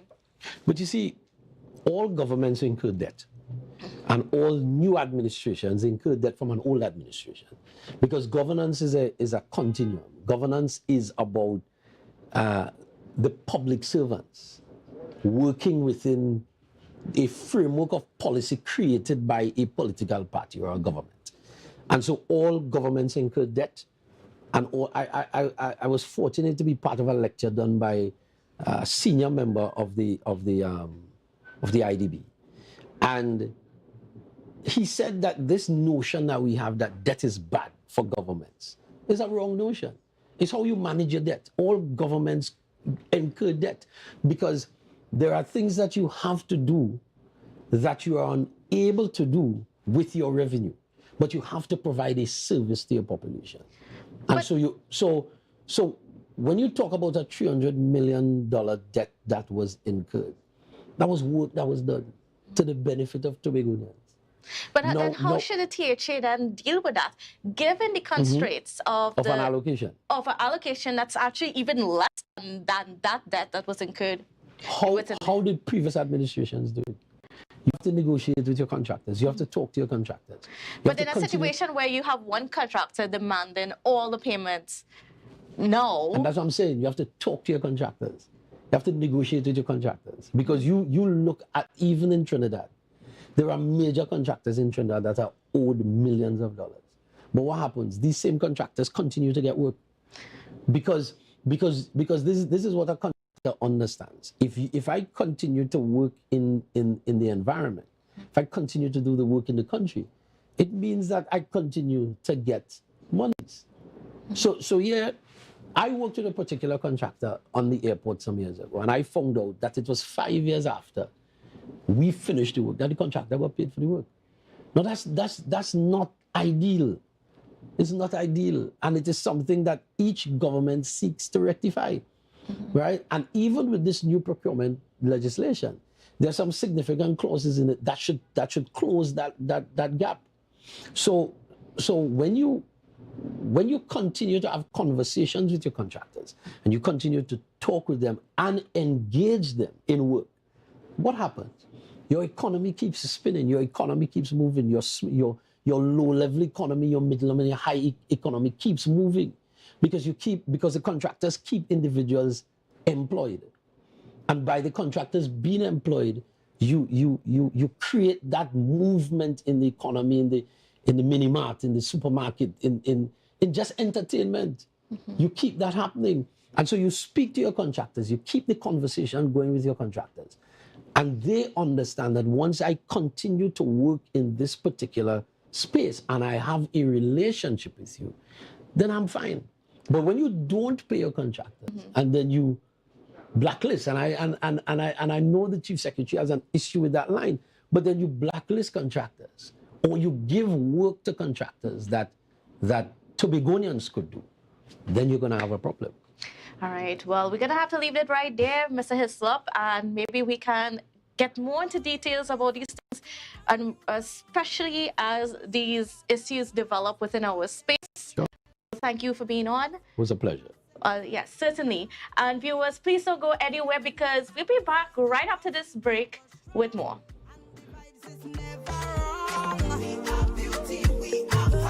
We are people in the sun.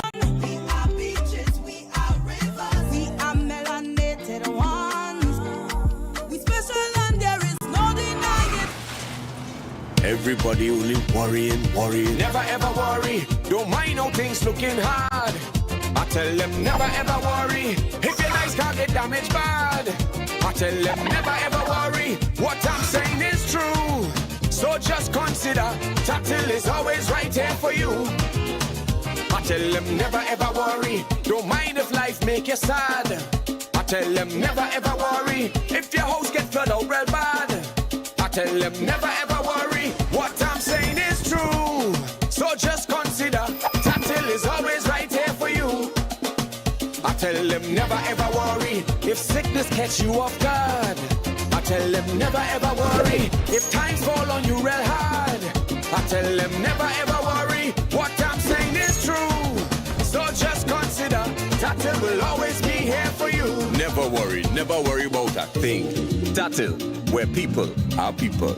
You know what I mean. Advertise with Tobago Update. Call 284-6597. If you have a small or large business, we can get your information in front of the masses. Reach our rapidly growing viewership on Facebook and YouTube. Promote your brand in Trinidad and the Caribbean through M&E TV Now and Gayel. Yes, we can build unique ads for your business. Call now 284-6597 and advertise with us.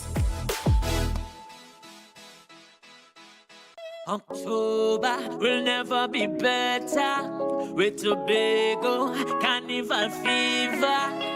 Book your passage and come on over. Yeah. Hey. Tobago updates. Good morning, Tobago. Welcome back to Good Morning Tobago on Tobago Updates Television. Yes, folks, television, you heard it correct. We are available now on channel 102 on Amplia. So please get connected to see all our content coming to you. Now, joining us online is the Assemblyman for Roxborough Argyle, Mr. Watson Duke. Good morning and welcome to you, sir. How are you doing? Hey, great morning, Tobago Updates, Tobago people. Blessed love, man. Blessed love. Loving the To be energy here. this morning, Mr. Duke. Yeah. So what's All up? right. What's up? Sorry about that. I say, what's up today? Well, the sun is shining on Tobago, and we are looking forward to a very interesting week. Now, Mr. Duke, now you had your walk yesterday, your march from Kings Bay to Roxborough yesterday, and did it go as you planned? Exactly. I think, you could see me dancing. I enjoyed myself. The people, they enjoy themselves. Whatever I do, I base it on statistics, hardcore facts. I'm not a man carried by emotions or just someone whispering into my ear. I really base it on hardcore facts. I could tell you the truth that yesterday was a hallmark for Tobago East insofar as labor is concerned. Why do you say that? Never before in the history of Tobago was there ever a labor march in Tobago East. As a matter of fact, the first time labor came to Tobago in March, it was I, as the president of NATUC, invited all of the labor unions to come to Tobago in March. And they did that 2 years back to back a few years ago when I was the president of the National Trade Union Center. So I pride Tobago's involvement in labor to be very critical. And what I did yesterday was something quite new. I went to the Tobago East, particularly Delaforte to Roxborough, which is my district. And we did something that awakened the senses of the people. And now they are eagerly looking forward to next year March. I want to keep it up. I want to maintain it because the Belmana riots that took place in 1876, May 1st to May 5th, took place because of labor issues arising out of the plantation, where workers felt to themselves that they were not being treated justly. They will be given less than minimum wage. And also when they collected their money, they had to pay it back for groceries and doctors and living expenses. So they were arguing and protesting. And then came down a white man by the name of Belmana from the police station to break up the local protest. And he fired a shot and killed a woman. And that angered the people. They immediately asked for the arrest and the death penalty for Belmana. They brought him to the Roxborough court, which remain in shambles today because of the government that we have currently. But I'll get to that just now. Right? It's in shambles, it's disrepair, there's no court going on there. But in 1876, that courthouse was alive. And in 1876, when they brought Belmana into the courtroom to be charged, the crowd gathered outside in the numbers and they demanded justice, blood for blood. The magistrate then said, let's take him to the High Court in Scarborough. And when they were about to bring him out of the house, the crowd grabbed him and they beat him to a pulp. He ended up in the hospital and died a few days after. But not just did they beat him, they began to burn and loot and destroy the entire estate of Roxborough. It was so intense that they had to send a ship that was going to Grenada to inform the naval fleet, the British naval fleet, which was resident to Barbados, to come. That came some 5 days later and found Tobago under full siege of the workers. It started in Roxborough. May I dare say to you that when the revolution, this political revolution to take Tobago away from the PNM stronghold started, it started in Roxborough, right at the boatyard where I started my campaign in 2015, right at the boatyard where I concluded my speech yesterday. So Roxborough is very significant in the history and development of Tobago, and may I say even Trinidad and the wider Caribbean. Roxborough has a lot of labor issues. So it was a significant day, a hallmark day. Took me a long while, but I had to justify it. Now, we saw that there was not that many people on the march. Was the numbers anything that you expected? Well, I don't expect numbers anymore because I tell you something. The world has changed. People sometimes are not physically present, but they're present online. And I could tell you, my march would have attracted 36,000 persons viewing it. as opposed to the large march at Faizabad, which would have attracted about just 2,000 persons viewing it.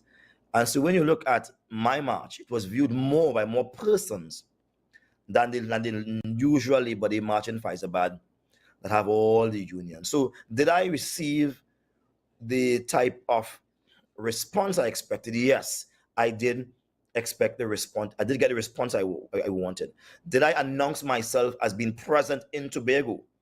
Yes, I did announce myself. Tobago has woken up today and they're talking about what's due the march and whether or not, how his chances are, who love him, who hate him. That's life. I engage that type of dialogue on a daily basis. So yes, I'm happy with the march. I'm happy with the outcome. I'm happy with the participants. They showed bravery, they showed grit, they showed focus as they alone can exercise and demonstrate. All right, great. Now, I want to talk a little bit about that strategy. Mr. Duke, you are a man that's known for your strategy. Even though that people may not necessarily understand it, you are someone that sometimes thinks about some of these things, thinks critically about some of these things before you do them.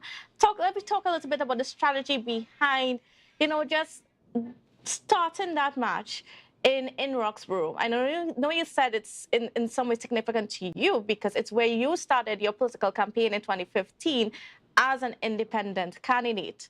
So is it that you're almost like presenting yourself again to the people? Well, a little more than that. Kings Bay was the place where they had the last slave plantation. My forefathers, the Dukes, they were overseers on that plantation. And it was the last place where a person got flogged in Tobago on the Kingsway plantation. So it's important for us to start there. However, the place of the most profound riot in Tobago was in Roxborough. And so it was also important that I end there. I remind the people of Tobago and I resuscitate within them that spirit of revolution. Because we are on a political revolution to change the political landscape of this country. I dare say to you that both the PNM and the UNC, they are outdated. They have no traction on the ground. They are only being financed by the big hefes, which will soon recognize that they are financing a dead horse, a horse that cannot compete, because they can only get so much. Only so much persons are attracted to those parties. And thereby, the grassroots are recognizing they are unrepresented. Watson Solomon Duke, leader and founder of the PDP, is the only person who's representing the grassroots in Trinidad and Tobago. And I dare say, while I represent all, my laser focus is on those at the bottom of our society. We must lift those persons higher. So was it an introduction? Yes, well, a reintroduction to those things that we held dear in 2015. Those things remain unchecked. And we must continue focusing on those targets until we reach where we aspire to reach, where the ground is lifted and everyone is lifted. Now, of course, it was also a Labor Day march, and as you said earlier, it was to advocate for certain issues, especially with salaries and so on, a concern for public servants. Now, you as president of, during your time as president of the PSA, you did march several times. You brought that Labor Day march several times to Tobago. Now, we see as the leadership has changed, they have gone back to keeping those marches in Trinidad. What does that say to public servants here in Tobago? Well, it doesn't say much to them, right? Different leaders lead differently. I'm a Tobagoan in my heart and my soul. I'm a man for the forgotten, a man for the marginalized. And wherever they are forgotten or marginalized people, be it in Tobago, in Trinidad, I will show up. I believe in the resuscitation of life. I believe in impregnating person with a kind of inspiration that turns them on and they never switch off. So I will always try to do that which is not done and do it to lift the people up. But so far as public servants are concerned in this country, I will leave that for my colleague who is now the president of the PSA. I don't believe in dabbling in business that doesn't directly concern me. However, I must confess that I miss the PSA. I miss those days. I'm heart-struck Why I do you think about miss? What about you. those days that you miss? Well, it was a level of excitement. To represent people gives me excitement, right? I love to represent people, especially the forgotten, the forlorn, the fatigued people. I want to represent those people. And when I came to them, there was a light of hope on their face. And when I said, hey, we're doing this, that was it. No question asked. That was it. I've led some of the largest marches in this country as a single man. I don't think that, I don't hate to hit it, but I think that if we put myself and Butler side by side, there's going to be a difficulty in finding out who did more. Because in my time, I've stopped the government bill while it was in the parliament. I put so much persons around the Red House that the Prime Minister Patrick Manning called me and said, Watson, I never knew he had my number. He called me, said, Watson Duke, what do you want? I said, you got to talk to us. He spoke to us. We shut down the customs, immigration, all of these places have brought Port of Spain to its knees as a trade unionist. I paid for it. I was maligned, charged, all different kind of stuff for it, even placed on sedition charges. But it's par for the cause. And I'm not angry about anything that I've inherited because of my militant and advocacy in the trade union. I relish everything, the good and the bad, and accept it as part of my growing exercise, part of my development. But I do miss the days when I could go inside and bang on the table. What with money now? All right, love that. Mr. Duke. Well, we're not done with our conversation, but we have to take a quick break. So please don't go anywhere, viewers. Don't go anywhere. We'll be back right after this. Thank you. So, got a little drink.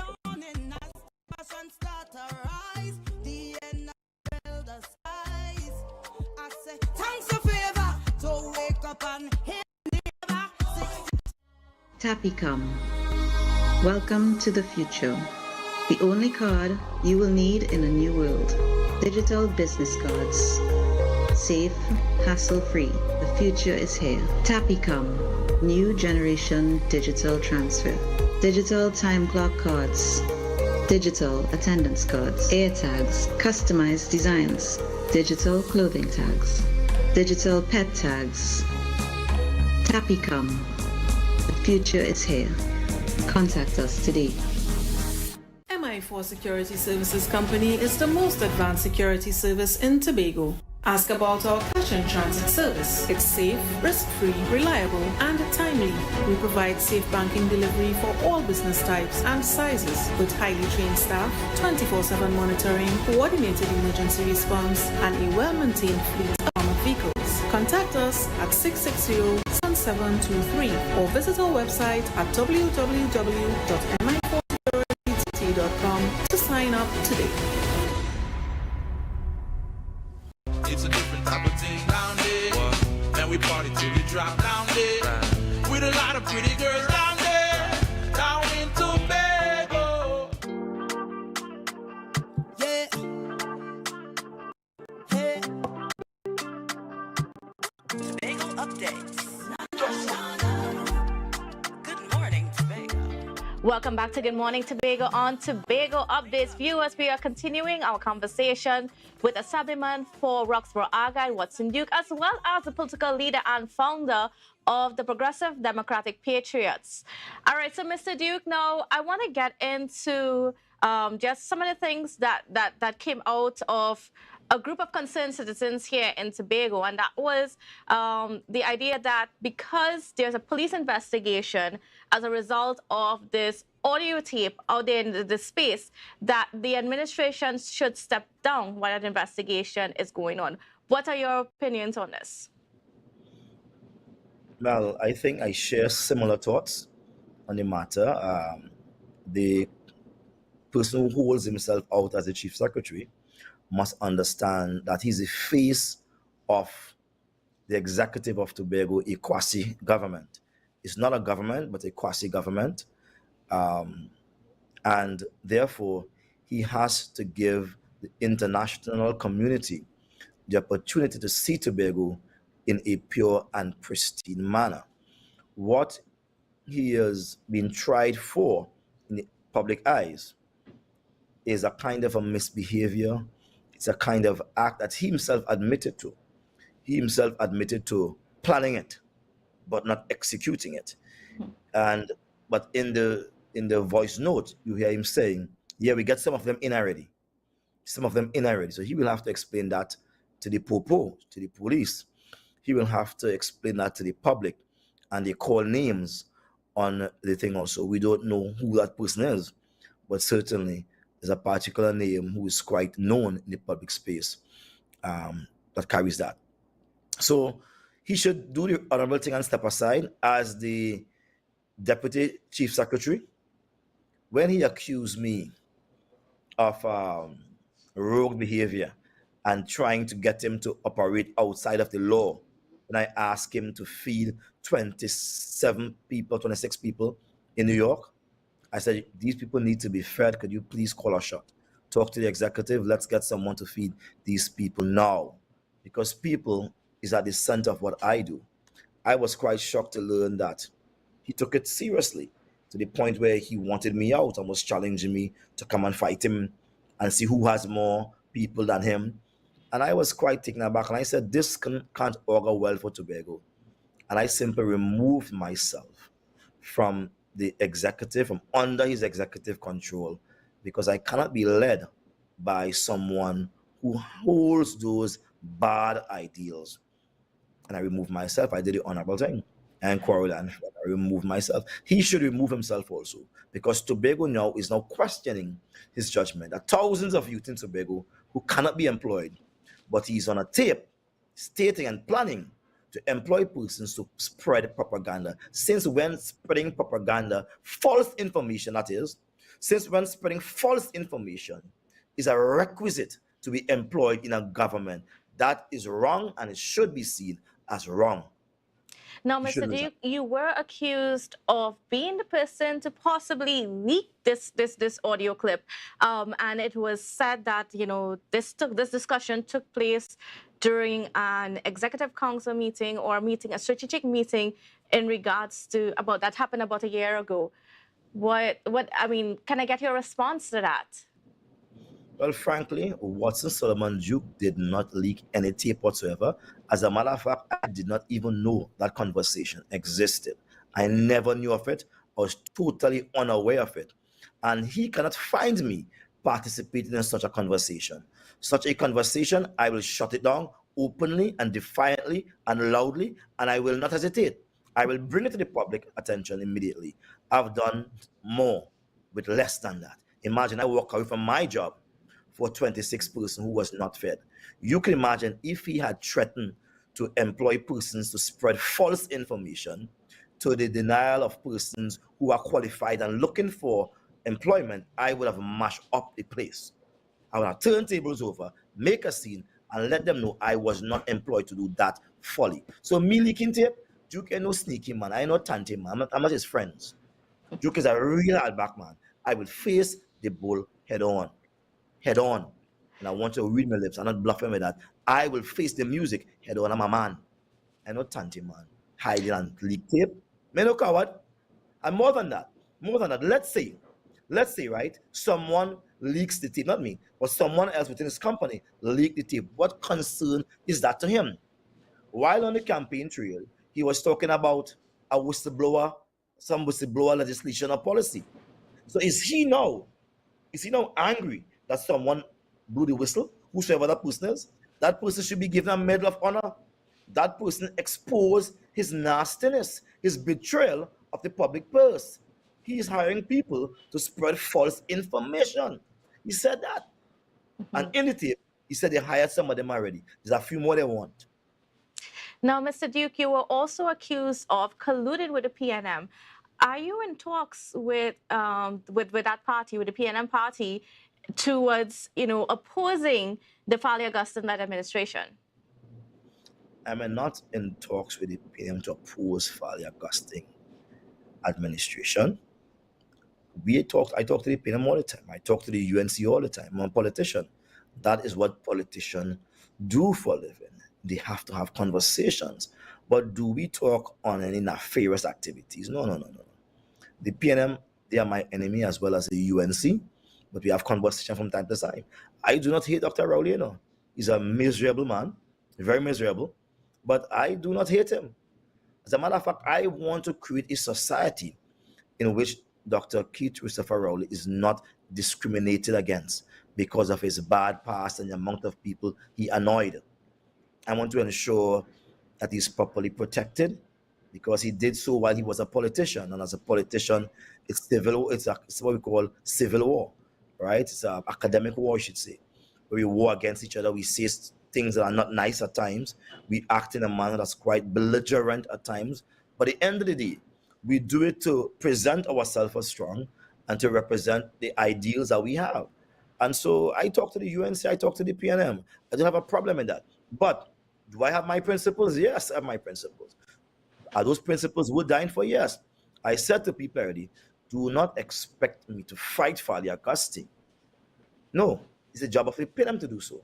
But while I'm in Tobago and while I'm there, I will continue to call sin by its right name, Fali Augusta. Now, Mr. Duke, what are your opinions or what is your take on the situation where we do not have a chief administrator right now in the assembly and the predicament it puts the business of assembly in as a result? I'm pretty sure you've heard by now the explanation provided by the Prime Minister. We heard a little bit from the Chief Secretary on Friday. What are your reactions to this? I think both of them are playing a handsy-pansy kind of game. And I'm not sure what's going on there. But I can say to you, no business can take place in Tobago without Tobago House of Assembly without a chief administrator. A chief administrator is part of the Trinidad and Tobago Republican Constitution. It means that if you do not have a chief administrator, it's as serious as not having a chief secretary. Could the Tobago House of Assembly run without a chief secretary? No. Could the Tobago House of Assembly run without a chief administrator? No. So all acts committed without a chief administrator is null, void, and no effect. And that's the gospel truth. I want to challenge you to ask a lawyer that. Ask a lawyer that's a creature of the Constitution. As a chief administrator. All right? Now, Mr. Duke, of course, you are very knowledgeable about the public service and how it operates. And in the situation where the Public Service Commission, there's an accusation that the Public Service Commission was not properly constituted because, of course, we saw just last Monday that a deputy commissioner was, chairman of the Deputy Service Commission was appointed. What are your opinions on even that situation that sort of kind of stymied the process to fill the gap or to fill the vacancy after the original candidate had to be taken off the job? Again, these things are simple administrative issues, but the Prime Minister and the so-called Chief Secretary, they're playing a handsy-pansy kind of game, many minor more kind of game. What ought to happen in a serious government, if there is no administrator, that should be an immediate priority.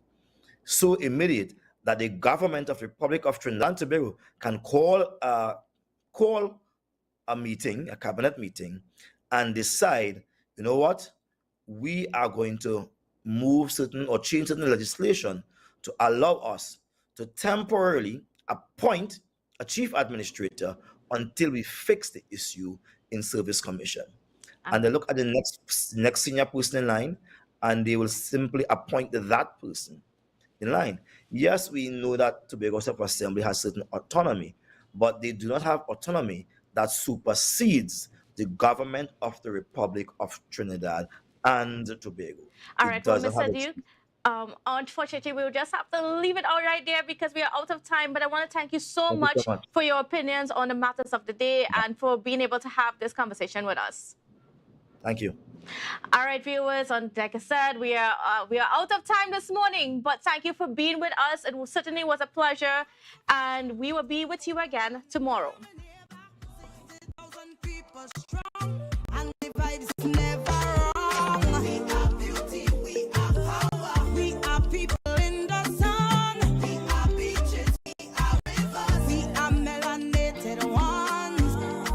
We special and there is no denying.